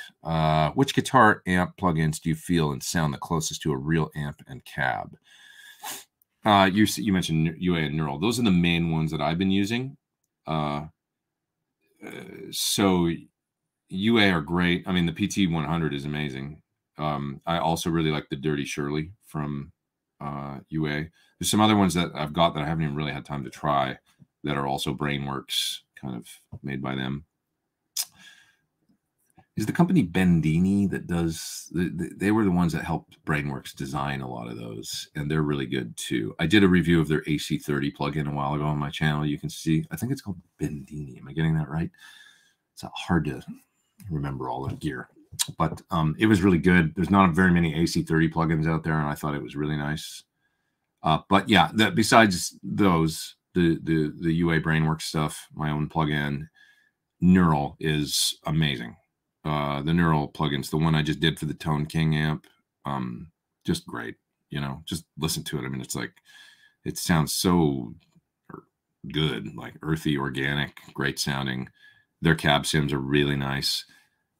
And once again, Neural is, I think, excels in the area of the UI, you know, and so like you mentioned the speaker sim, the way that you can move mics around on the cab and switch things. It's just the most beautifully designed plugins, you know, as well as the Quad Cortex. They're really good at design. You know, whoever's there, I'd love to talk to whoever's there that thinks about this stuff, about the interaction with the person, the UI, you know, because whoever's doing it is a high functioning individual. You know, that's what I think, and they're just really cool. So yeah, I think that you can get, you know, most of your bases covered from, you know, PT 100, Dirty Shirley. I mentioned that AC30 plugin that I can't remember the name, but if you look back on my channel, it was within the last year that I did a AC30 plugin from these guys. Really, really, really good. And, you know, all the Neural stuff that's come out is great. You know, for a while it was kind of metal centric, which is awesome, but, you know, they didn't have a lot of kind of like mid gain or, you know, guys for blues players or different things like that. Well, now with the Tone King, it's just amazing for that stuff, for a Fendery kind of thing. They still could stand to probably have an AC30 in the lineup, but the Corey Wong plugin is really great for clean stuff and other alternative clean sounds. You know, just the one thing they're maybe missing is some sort of Class A AC30, AC15 style plugin or something. And that's about it. So who services your tube amps? Well, Sir and Friedman. So anything that you see sitting in here, like the Marshall there and stuff, that's Dave that usually goes through it, because we're, you know, he's a good friend of mine. He's very close to here. So, you know, I could take things to his shop very easily. Sir does all my Sir stuff and also works on other amps for me as well. He's just about an hour and a half drive. That's all. So I go there once in a while. I'm going to go there soon. I don't know when. I'm supposed to go there maybe next week. Next week's getting really busy, though, so I don't know if I can make it out there, but we will see. If not, maybe the following week. Remember when Billy Corgan said that white guitars sound better? Hate to disappoint, but he was wrong. Gold tops sound better. Hey, Henry, thanks for the super chat. I appreciate that. Yeah, it's whatever you're into at the moment that always sounds the best, right? You know, I like my gold tops too, but I like my Inca Silver sitting right over there. You can't see it because it's in the dark. Every now and then a Les Paul with a flame top sitting here looking at the gear on, and it's got good tone that's emanating out of that top just into my eyeballs. Thanks for all you do for the guitar community. Thanks, man. I appreciate that. Serenity now. Or you might be a lady. I don't know. Maybe you're a man or a lady. But I appreciate the super chat.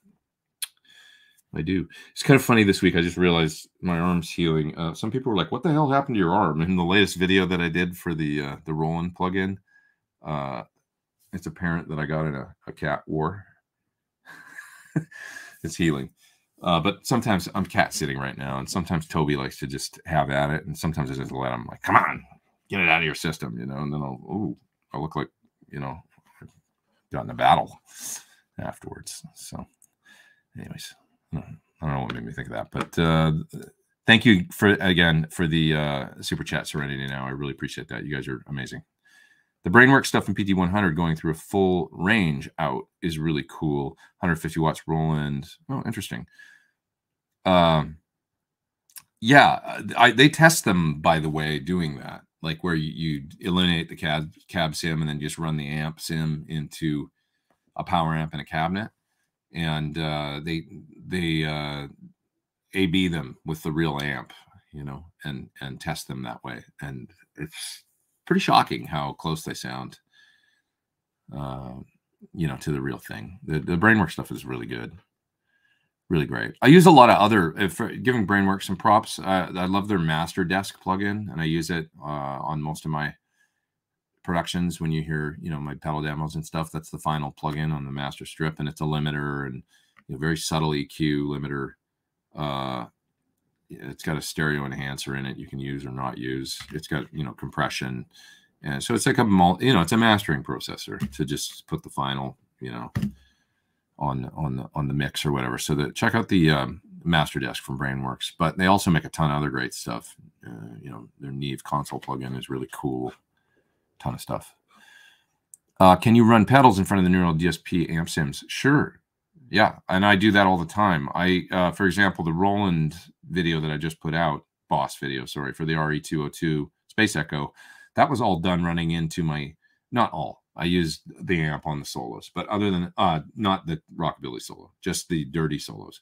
But the main other parts, every other guitar part was recorded guitar into my woodshed compressor from Sir, out of that into the delay pedal, and then running the stereo out into my interface, my Apollo line 1 and 2 straight in, and then using plugins for the amp sounds. So that's running pedals into plugins or amp sims, and it works great.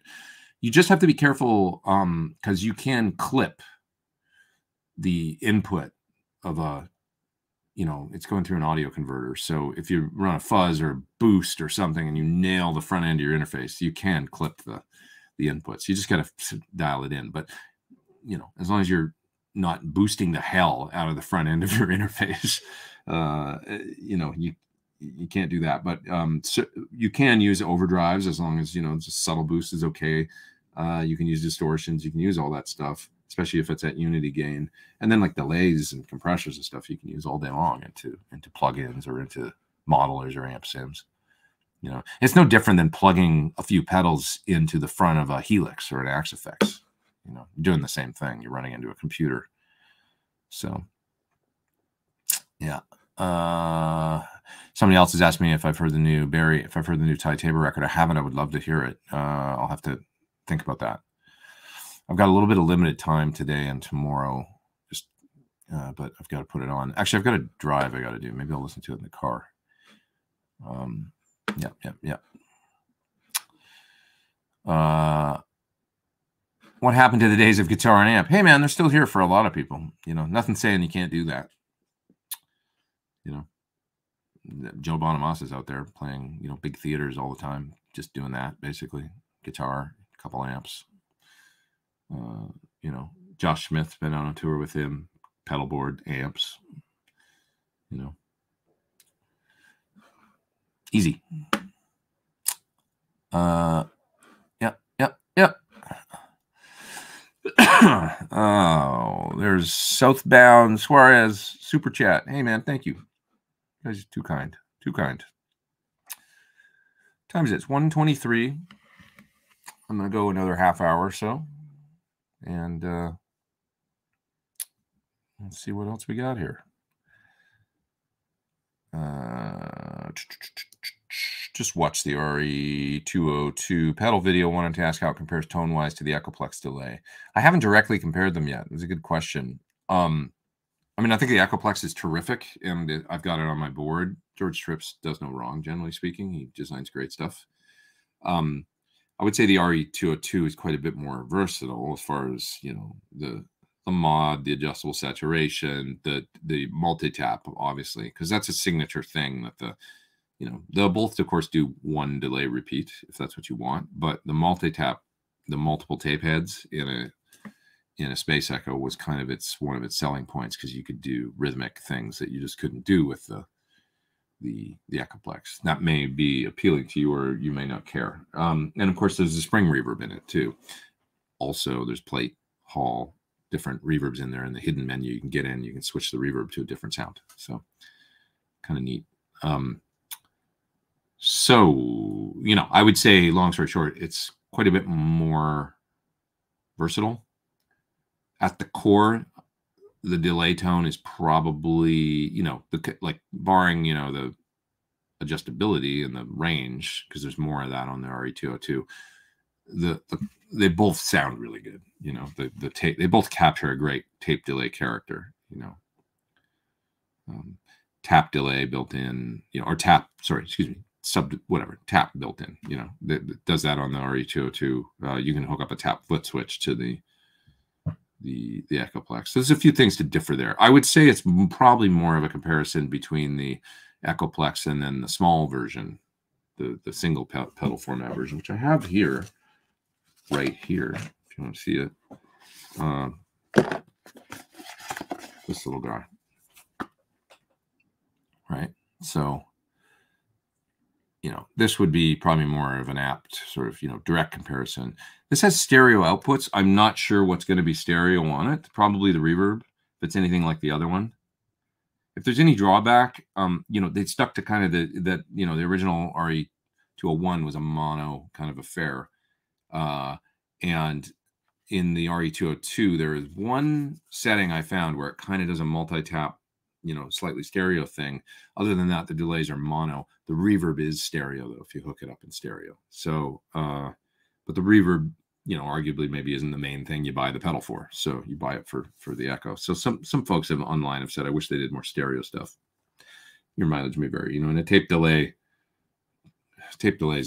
traditionally, there was no stereo tape delay, you know. I guess, yeah, sure, you could model one, but anyways. So this pedal, long story short, I'm sure the reverbs are, because there's stereo it's on, so I'm sure they did the stereo reverb thing on it, which is something that the Echoplex simply doesn't have, you know, doesn't have a reverb sound in it. So the El Cap has it, and the El Cap has a sort of a stereo thing going on. It's a, you know, quasi where it's wider when you use it in stereo. So there's advantages and disadvantages to everything. Considering the benefits of UA Unison, is there anything about your and other UA plugins that you feel sound better versus Unison? Well, Unison's really low latency, so that's probably the main selling point. Is that the latency is I think it's like 2 milliseconds max or something. It's really low, so it's very, very, very, very, very, very, very, very quick, and you can, you know, use it and listen to the Unison plugins in UA console. This is a UA thing for folks out there that don't know. UA makes recording interfaces and plugins and stuff. When you get the recording interface and their system all set up, there's a console, which basically this is confusing to a lot of people because there's DAWs, Logic, Pro Tools, etc., right, that you record into. But then for your interface, you've always got a kind of a virtual console that you can also open up. Looks like a mixer, and with some of them, like Universal Audio, you can insert effects in that mixer. What's happening there is you're doing them in front of the DAW. So generally speaking, it's not 100% of the time is a way you could not do this, but generally speaking, you're running through these effects in UA console, and then you're printing those into your DAW.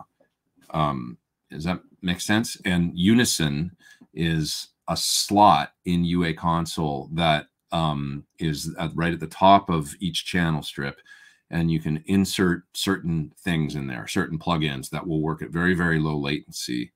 And they kind of, when you use a Unison plugin, it's supposed to kind of very accurately mimic the analog character of, like, if you were plugging right into a guitar amp, or if you were plugging a microphone into a certain mic preamp, because they make different effects for the Unison slot. There's Neve 1073 mic pre, for example. There's also guitar amp plugins, and you can insert them in the Unison slot, and, you know, it'll change the input impedance, evidently, of the high Z input on your interface that you can plug into and make it mimic, you know, what the input on the PT100 is supposed to be, for example, the 1/4 inch in, or the microphone input on a Neve 1073 pre, it'll mimic that. So that's what Unison is, if you hear people talking about UA and Unison.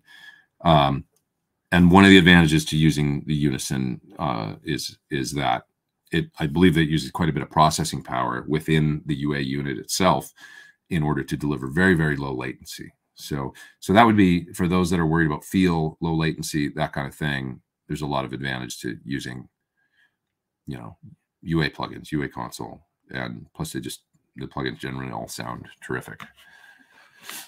So I hope that's a decent answer there. You know what I'm saying? Let's see. Ben Coombs is going to be in lurk mode. Hi, Ben. How you doing? What's happening up there in Canada? I believe Memory Man is a stereo delay. Some of the later ones. I don't think the original has a second output, but I don't remember how Memory Man works because it's been so long since I plugged in an original old one. And there were different ones: the deluxe Memory Man, the regular Memory Man. Somebody tell us.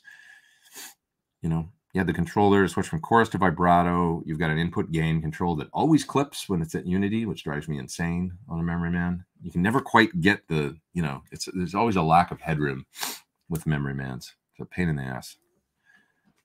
But if you're running into an already clipping amp, I guess it doesn't really matter. Maybe sort of part of the sound. Yeah. But Memory Man's not a tape delay. Did I say analog earlier? If I did, I meant tape. Tape delays don't have... Tape delay isn't an analog delay. It's a tape, like an Echoplex or a Space Echo. They used an actual physical tape in them, different than using a Bucket Brigade chip, analog chip for delay. A different sound. It's a funny thing. Like a lot of people think tape delay is dark sounding because I think a lot of, early pedals that mimic tape delay and stuff were kind of dark sounding because they were doing them with, they're trying to make them... I don't know why everybody thought that. Maybe they're trying to make them sound vibey or whatever, but like a real Echoplex or a real Space Echo actually can sound kind of bright. And they had treble and bass control. That's the one thing too, by the way, on the Space Echo, it's got the treble and bass control. So you can really fine tune in if you want a really bright, thin delay, or if you want a darker, bassier delay, you can do that on it. But generally speaking, the tone control's at 5. The tone of a Space Echo is pretty clear. Yeah, as long as the tape was new. So maybe that's the thing, old tape. As the tape would wear out, and it lets you mimic that too. There's a new and old tape setting on it. It would get darker and more kind of lo-fi sounding for sure. But 100% working Echoplex or Space Echo that's dialed in with new tape sounds pretty bright actually. So does have a graininess to the delay and a warpiness to because the tape wow and flutter and stuff. There's always a little bit of that going on, even in one that's perfectly maintained, which is just cool. It just isn't fair, all the talent that John Suhr has. He is a guitar and amp savant. He truly is. He's a high-functioning individual. He just really... there's certain kind of people out there that really care about getting to the nuts and bolts of, like, quality. John sees things that a lot of people don't see, and maybe it's a blessing and a curse for him because he'll, I'll give you an example, like on his car, if things aren't lined up just right when it comes to the tolerances, like the panels or the door front, whatever, like, if something's like not quite right, he sees all that. He's one of those people. Do you know what I mean? Where he looks at lines and he sees things when they're not, and that it drives him a little crazy. It's almost like somebody with perfect pitch. When something's just a little out, it drives him crazy and other people don't notice it. They can't hear it. That's the way he sees things, which makes him very, very, very, very good at precision design because he has a real knack for, laying out a PC board or organizational things or, and that combined with a real passion for quality and reliability. He sees beauty in design. That's what it is. He likes to, he'll look inside an amp that I will think, well, that looks pretty good. Then he'll go, this thing's built like shit. He'll see things that I don't. I'm like, why? Like, what about it? And he'll be like, it's, this is like, he'll look at the a layout or a design and just be like, oh. And that's why it's difficult for him to do mods and stuff because he gets in an amp and he actually just wants to rebuild it. He wants to gut it and rebuild it often. Whereas most people, Dave Friedman, he's, also super skilled at doing things and stuff. He just doesn't see things the same way. I mean, he'll look at a Marshall or something, looking and go, oh man, it's a bit of a mess in here, but I'm just going to do the work that I was paid to do, and mod it and do what he does, which works. It works better almost if you're an amp modder because you're not going to get in there and go like, I have to rebuild it. I'm going to spend the next 3 weeks, when all the guy wanted was an effects loop put in or something. So, you know, John's, I think, really excels at design and making his own, you know, because he can get in there and do that, make the perfect guitar, perfect circuit board, perfect whatever, the layout, the wiring, everything, you know. And he takes a lot of pride in that when he, you know, if he shows you the way that he did a new a circuit board layout or something, the way an amp's built, and you look at it on the bench and you look, he goes, yeah, see, I redesigned the, you know, and he'll show you, and you look in it and did it like this, and it's just beautiful the way that, you know, if you look at the inside of an Ombre or a Bella, it's sort of a half hand wired, half PC board sort of design with really thick traces, the way everything's done. It's very, really, really nice, you know. It's a different skill set than, you know, it's unique. Crossing my fingers for new US made tubes. Me too. I paid good money for NOS that were completely roached. I have too. I've had, you know, like, yeah, totally. You know, red plating mullards and things like that just, you know, yeah. So it's thank you for the super chat, man. I appreciate that. But I'm crossing my fingers too, man. Sir, still Nelson? Yep. Yeah, I got their place out there. I don't anticipate they would probably ever move. Do you use amp sims or not as much? Well, I used them the other day on the RE202 demo. I actually used the Friedman plugin for that. I particularly like the sound because it's the way the Brainworks DS40, Dirty Shirley 40 plugin pulls up. It pulls up with a 112. I actually don't know if it's open, back, or closed. I think it's partially open or something, but it's a speaker sim of a 112 Friedman cabinet. The way the amp sim just pulls up, and it sounds really, really nice for clean or edge of breakup. So often in videos, if I'm doing a stereo pedal, and I'm giving away my secrets here, but I'll put 2 DS40 plugins on channel 1 and 2, or sometimes I use the PT plugin. It just depends what kind of clean sound I want. It sounds great too, but I like the cab sim that the Friedman one pulls up on for certain clean sounds and for pedal demos. So like, say I've got a stereo delay or a rotary pedal that's very obviously in stereo, right?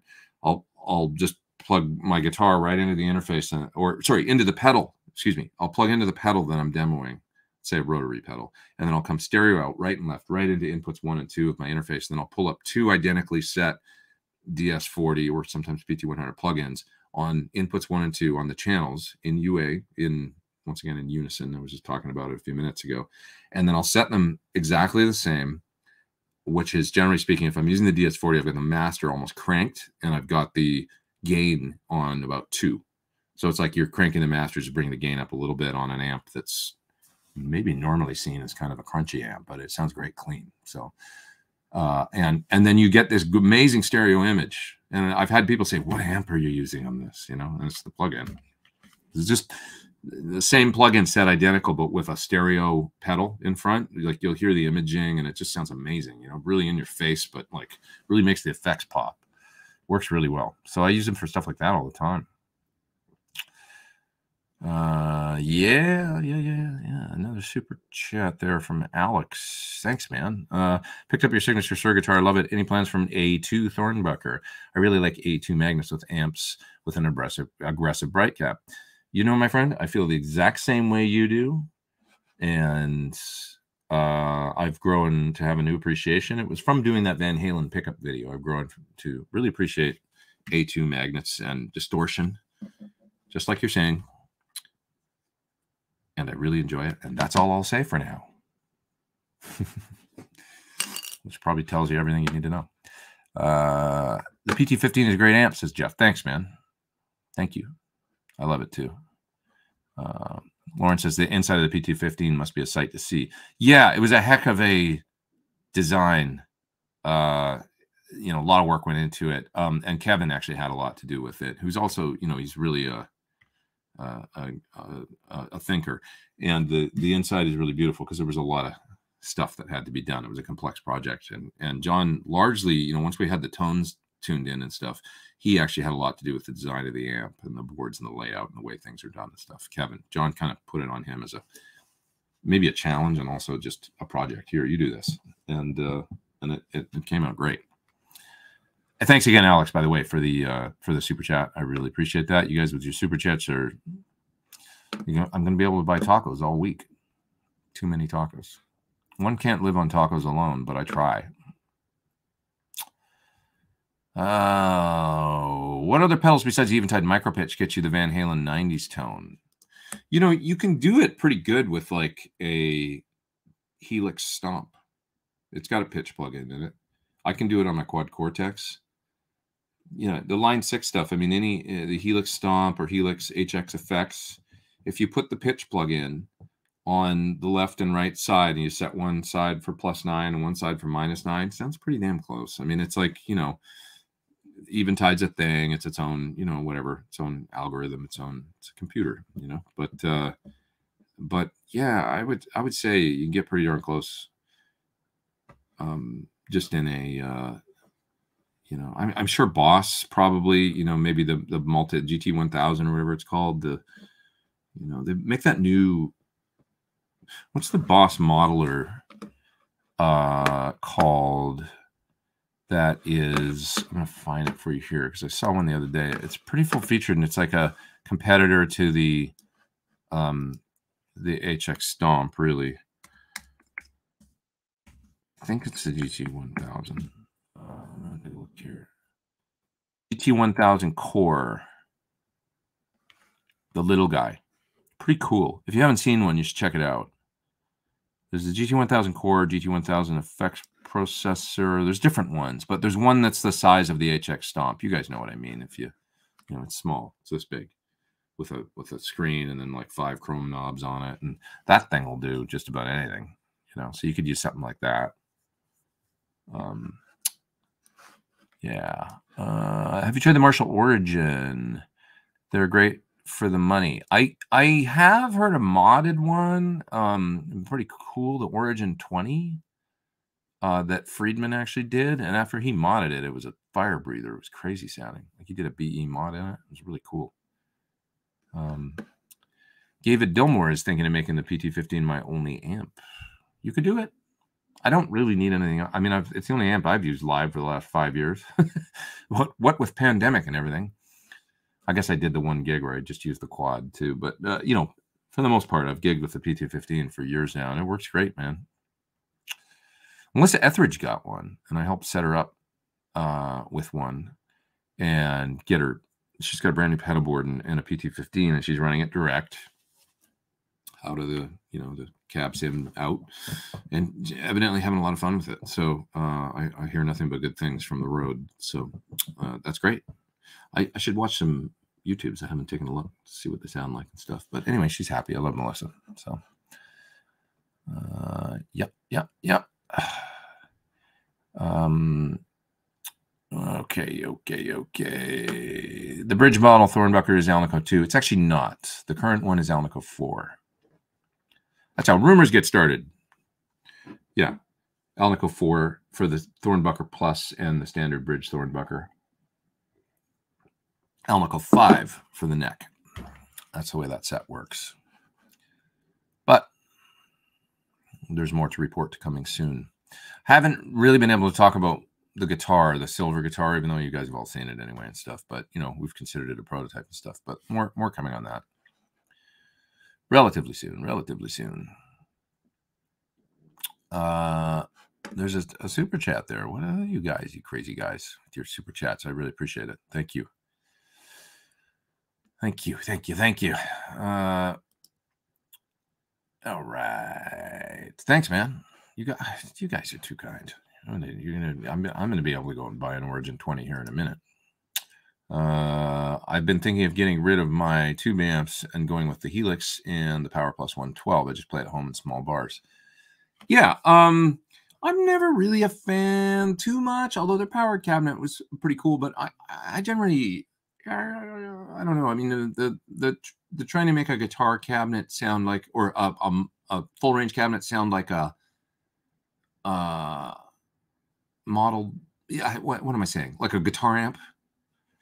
You know, I have just mixed feelings about it. I will say the Celestion, I think it's called the FX200 or something. The you know, speaker that's full range but goes in a guitar cabinet, that works pretty well for that, just in any old 112. I kind of liked it. But as far as using the Helix, I mean, it sounds great, man. I mean, for using it live, there's some great models in there. It's a really good unit, you know, and I really enjoy the effects. I mean, it's well done. A lot of people using it. Just saw the Sir Shanks rig on YouTube. Is he still using their guitars and amps on the road and studio as well? Yeah, he plays one of mine actually. He's got a black one that's a Pete Thorn model, and he's got some other ones too, like some classics and stuff. Amps, I don't know. He had an SL68, I think, in there for a while. Did he have a Bella Fender? He might have had a Bella.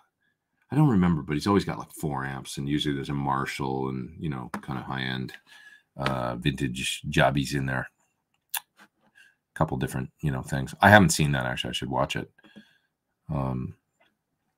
But anyways, thanks you guys for the super chats, to both you and to Doug. Yeah, I mean, if you know, here's my only recommendation is just see if you can try it.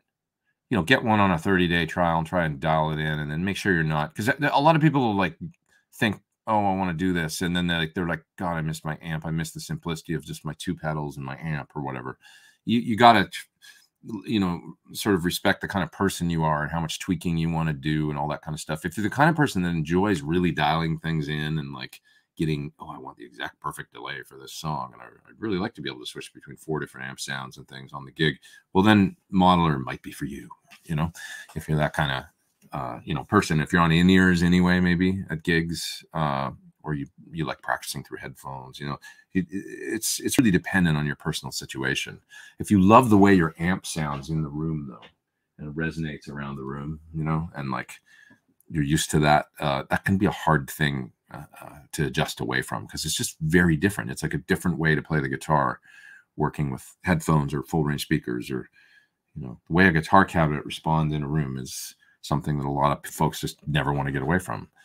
You know, I don't think a guy like Scott Henderson would ever move away from that, or Michael Landau, you know, using them as examples. It's just such a integral part of the way that they play guitar, you know? So, yeah.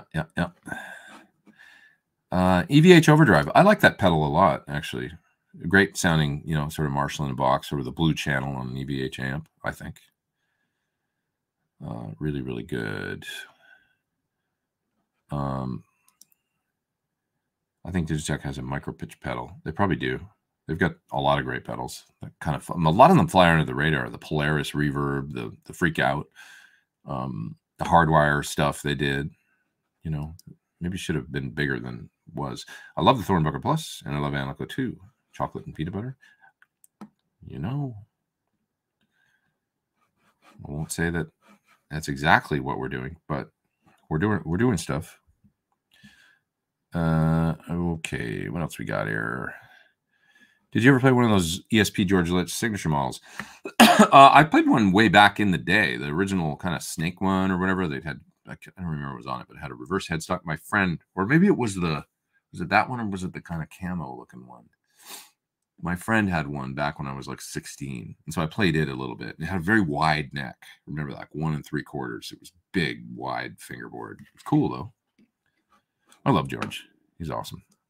Super cool. That's a good question. I'm curious about the 09 New York gig with Government Mule. This is a show that I played with them when I was playing with Chris Cornell, and so Government Mule on New Year's, they often do, and on different holidays or events, they'll play a themed set that's kind of got a theme to it. Like sometimes they'll pick the whole of an album, or one side of an album, do the whole, you know, like Dark Side of the Moon or whatever, and they'll just perform the whole thing. And it's always a surprise. So one of the things they do on New Year's, they generally play, I think they play the Beacon every year, but this year it wasn't available, so they did Roseland in New York City. And I was available on New Year's, and my friend Jorgen had joined the band about a year earlier. And Warren Haynes is the nicest guy. He's just super cool. I love that guy. He's very kind. And he asked me if I would come play a set with them of Seattle themed music. So the theme was Seattle, grunge era. So they did songs by Pearl Jam, Temple. I should say we did songs, because I got to join the band for 5 seconds and play a whole set of music with them. It was amazing. It was so much fun. One of my favorite, by far, actually, New Year's experiences, and my only New Year's in New York City that I ever did. So wasn't there for the ball drop and all that. I was a few blocks away at the Roseland. But they did so they played the 30th and the 31st at Roseland, and they did a show on the 30th. I went to that. That was really fun. The 31st, they did their first set, which was just mule music, whatever they do, and then they take a break, come back out for the second set, and that's the theme set. And nobody knows what it's going to be, and I joined them for the whole set. We did Pearl Jam, Temple of the Dog, Soundgarden, Alice in Chains, all kinds of stuff, and it was amazing, man. It was so much fun. I remember we played Say Hello to Heaven, and I just loved that version of it. It's on YouTube if you want to see it. I thought Warren sang it beautifully too, and he's got so much to bite off because he's 3 sets of music that night. So he's reading off teleprompter, the lyrics and stuff. But he doesn't always, he's an amazing kind of Americana / blues rock player with, he's a high, I'd say, keep saying high functioning. He's a high functioning, he doesn't necessarily, my point is, he doesn't necessarily sing the songs exactly like the original version or whatever. He puts more of a bluesy take on it because he's an improviser and stuff. So although he's got to learn all this music and stuff, he'll read the lyrics, but maybe not phrase them exactly they were on the original, but he'll do it in a way that just works. That's cool, and he'll do it and you'll be like, wow, that was a cool take on that song. Like, different than the original, the way he'll phrase things and stuff. So like a blues singer would, because that's what he does it so well, it's amazing. So listen to that version of Say Hello to Heaven that we did. Just look up Government Mule, Say Hello to Heaven 09, I guess, and it'll pop up. And it was so much fun. I flew in and I think I used a G system with a couple pedals, and I just plugged into Warren's SLO right into the front. They have a second SLO. So, yeah. And it's just really fun. So, and I'm not sure why he asked me to do it. Maybe it was Jürgen that said, we should get my friend Pete out or whatever. He plays with Chris Cornell. He knows a bunch of Soundgarden, Temple of the Dog. That was probably maybe because we did at least, I think we did Blackelson. We did at least a few Soundgarden and Temple songs. So, yeah. Nerd Halen, what's up, man? Good to see you. Paying you back for a fifth of our breakfast the other day. We had breakfast the other day in Palisades. Good to see you, man. What's happening? Caleb, what's going on? Anybody? Thank you for the super chat, man. You didn't have to do that. Anybody have good experience with Tone Master amps? So these are the Fenders that are modeling. I don't know that much about them. Anybody out there use? There's a Super Reverb. There's a Twin. They're very light. I think there's a Deluxe too, right? They seem like they've been a success. To be honest. So I have an opportunity to get a Mesa Mark 4B for $900. Good deal. Kind of sounds like a good deal. I don't know that much about them. I had a Mark III that I didn't bond with, but the 4 is a different animal. Every incarnation of those is different, So if you can get a chance to try it, I would say that it's probably money in the bank.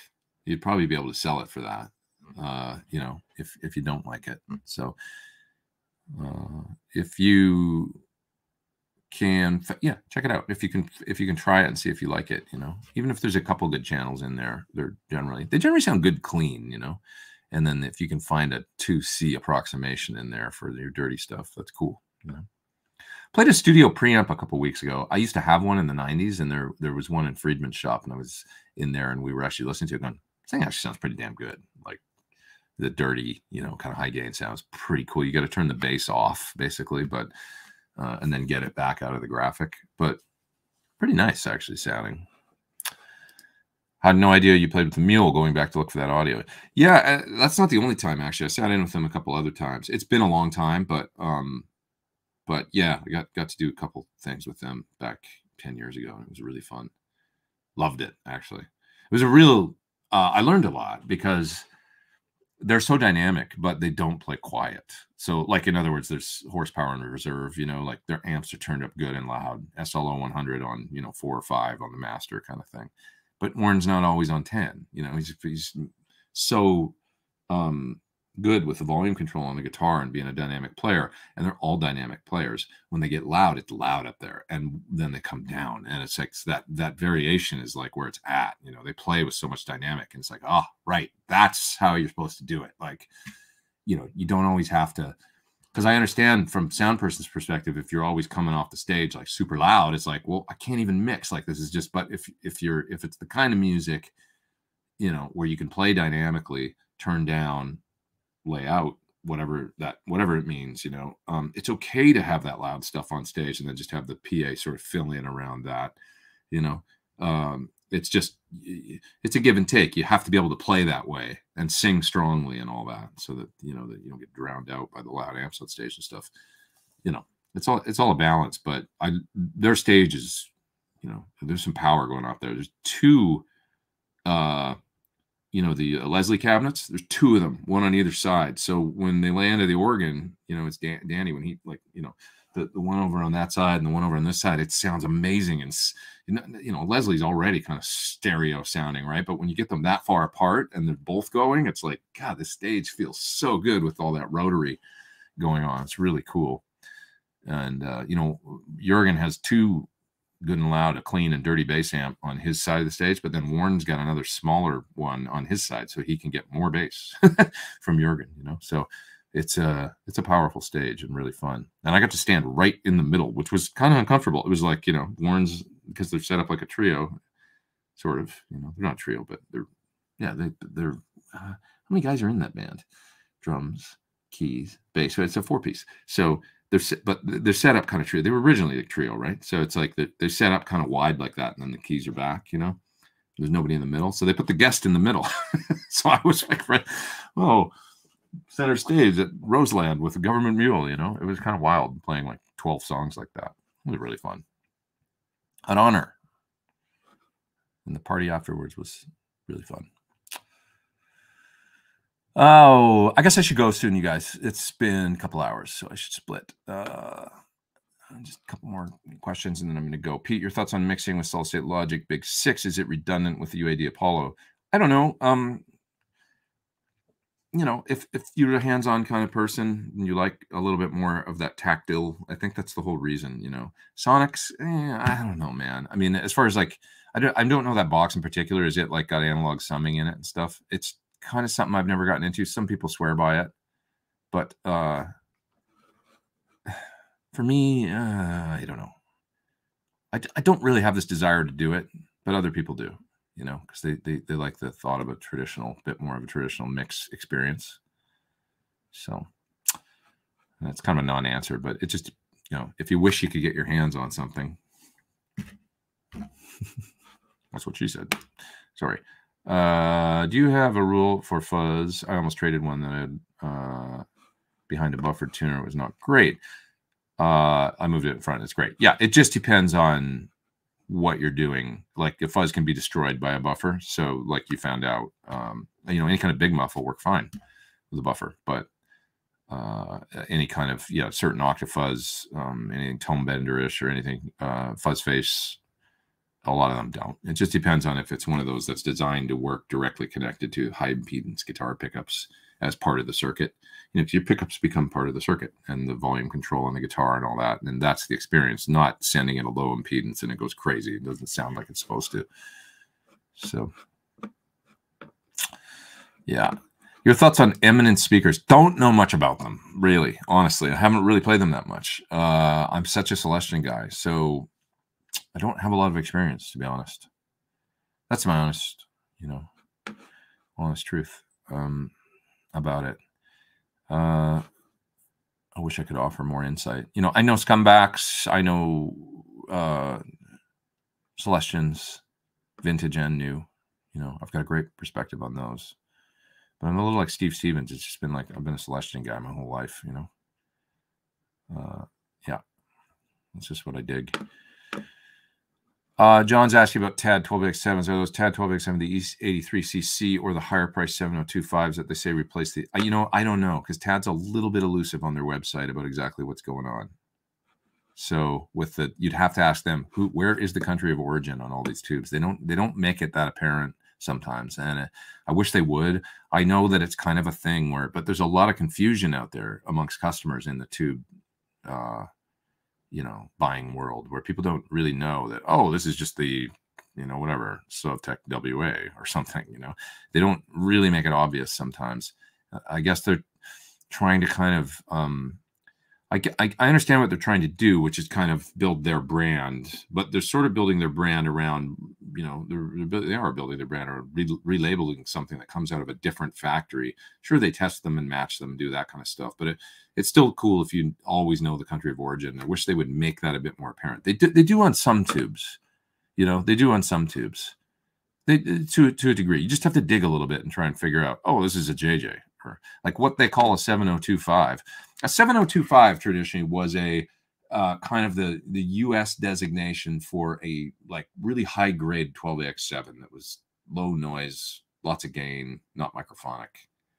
And then, Mesa would call their tested low noise, their exceptional 12AX7s, they would call them SP7025 or something, or special production, special something or other, special, what do they call it? STR, special tube requirement. I think that was what it was, which meant like, really high gain, because they're, cascaded gain stages in a Mesa. Special tube, STR 7025. That was like their tested, really good low microphonic tube. But going back to the 50s and 60s, 7025 was like a designation, sort of a US designation for 12AX7. So now you've got your EH 7025s, which has been, obviously hampered by a certain, geopolitical military conflict, war, where those tubes aren't maybe getting out or are getting out, or I don't know, of Russia. But anyways, the EH7025, a good sounding tube, test, they're kind of low microphonics and stuff, but the one thing about them is they're sort of low gain.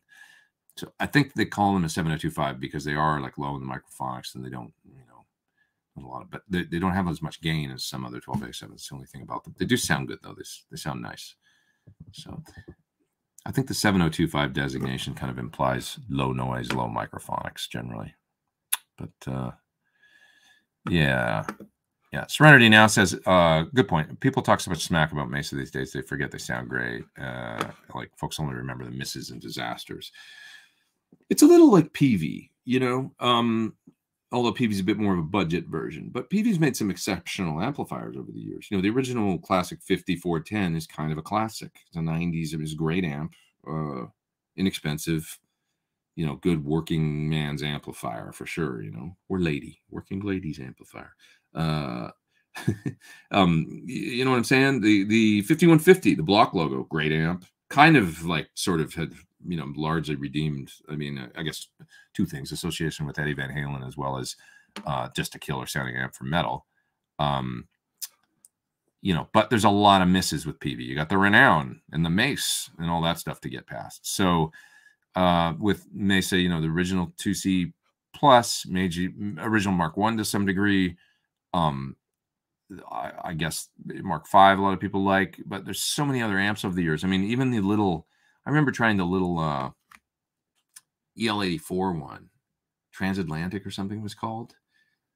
And I was expecting it to sound, because I was really into, I had a top hat, and I was really into Voxes then. I liked the Vox sound and stuff. And I plugged it in. I just was like, this thing sounds terrible. Like, it doesn't sound anything like an EL84, it just didn't sound right at all. And I expected a lot more plugging into it. It's like, what's with this thing? And it didn't really last. What was the Marshally one? The Stiletto.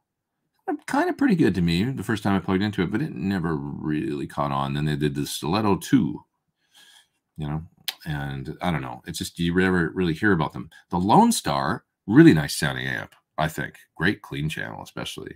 Really, really great. And kind of simpler.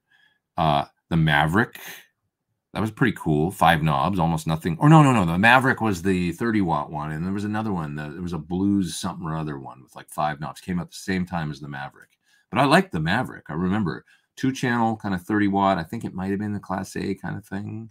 I had a Caliber 50, an original caliber 50 with EL84s in it that ran really hot. I remember red plated the tubes, and I got freaked out by that, and I got rid of it. Great sounding amp, though. I remember how good it sounded. It sounds so sweet with the great leads, high gain lead sound with the EL84s. It was unique.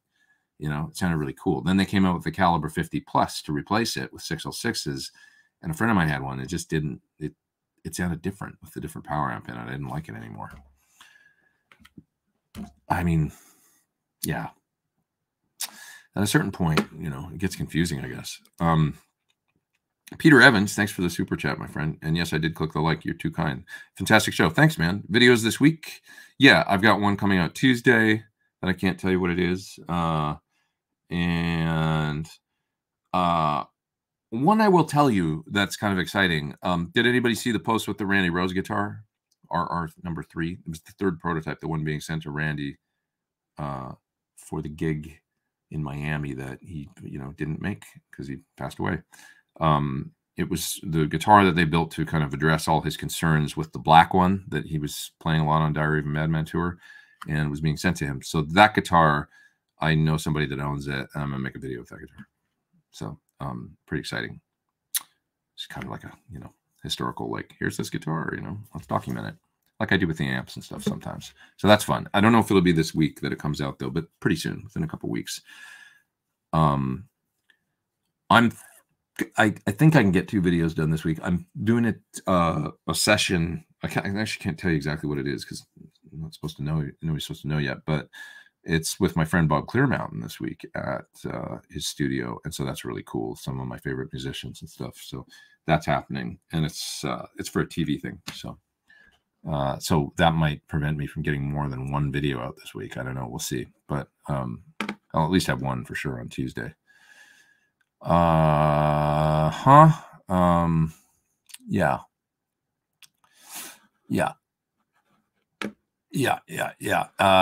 David Dillmore was just speculating on, you know, Taylor Hawkins, what could have, you know,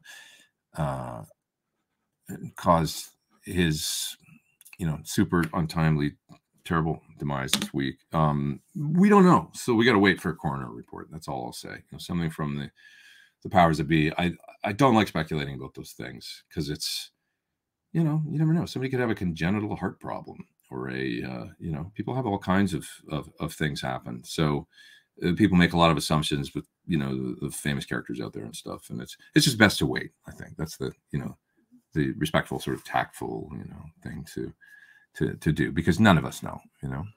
I understand the desire, though, that folks want to know what happened, what could have happened, you know.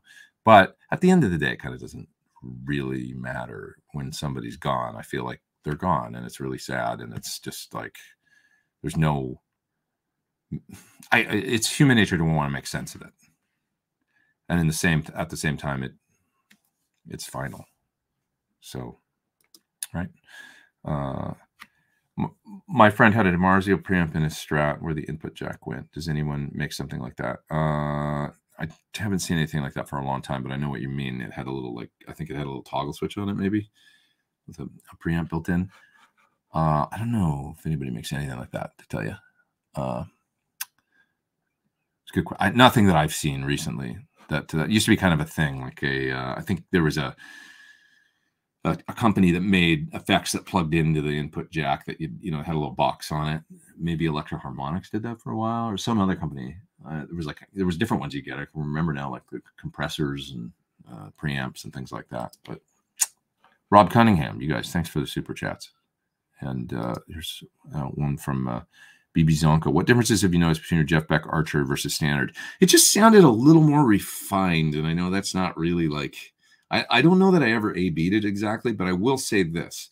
One time, I compared an original Archer with a real Klon, a gold Klon, and I was like, this pedal is going to sound, I was like, I know it's going to sound just as good. Like, you know, it's going to be right there, and the Klon thing is all overblown hype, whatever.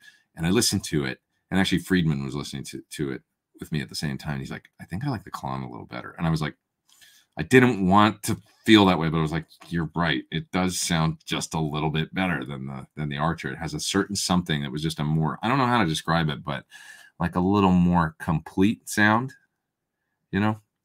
And it just sounded really good. So when I got the Jeff Beck Archer, it reminded me of that, although I never directly AB'd them. It was like, oh yeah, I think it's a little sweeter. It could be, placebo effect, but I seem to remember going, yeah, this is a bit of a step up. And I still have that on my board, and I don't ever want to take it off. Really, it's great. I put a Maxon Apex 808 on there too, for the Classic Rock Show tour to use. I thought this will be a nice alternative to the Archer, because I've been using the Archer for years. And I thought I'll put a nice 808 style screamer on there and see if I like that. And I still ended up using the Archer most of the time. The 808 sounds great for that sound, but there's something about the way the Archer, it's the fatness in the low mids and stuff, and the way that it just the tone balance of the Archer, way it kicks the front with the Jeff Beck thing. It's just a great sounding pedal for playing lead. So yeah, really awesome. Got a Jet says, Les B, thanks for making the weekend a little better. Thanks, man. Hey, that's all I can. That's a really nice compliment. That's all I can hope to do is make it a little better. So appreciate that. You guys, I gotta go. It's about 2:10. I that's the coffee talking. I gotta split, get some lunch and stuff, and then because I got a video I gotta make today, and then I got something I gotta do all day tomorrow. So I gotta get some stuff done by Tuesday, and it's a lot, so I do need to split. But you guys have a terrific week. I really appreciate all your super chats, and thanks for your good vibes and stuff. This is always so much fun. It's also just therapeutic to think about other things. It's been a heavy few days, with everything that's gone on this week and stuff. So I just really appreciate you all. Thanks for being here, and I will be here next week. Sorry I was a little late this week as well. I'll tell you what happened just as I'm going here. I'd forgotten to charge my car yesterday. And, I drive an electric car, and I'm driving, and this thing comes up on the screen that says, plan your next charge now. And I was like, I've never seen that before. And I looked at the battery light, and it was like at 8%.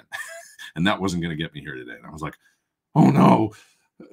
How did I forget to charge, And then I hit the plan your next charge thing, and it showed me a new supercharger that's like I didn't even know was there. And it was literally a mile down the road, right off the highway. Well, I had 7 miles left of charge. So I just whipped off the freeway, sent off a message real quick on YouTube and said like, hey, I'm going to be a few minutes late or whatever. And I charged for like 10 minutes, even got up to 60 miles and continued on my way. But to me, it was like, wow, there is kind of superchargers everywhere now. So that's nice for my car. It was like, I didn't even know this one was here. And it was literally like just told me you need to charge. And I was like, what am I going to do?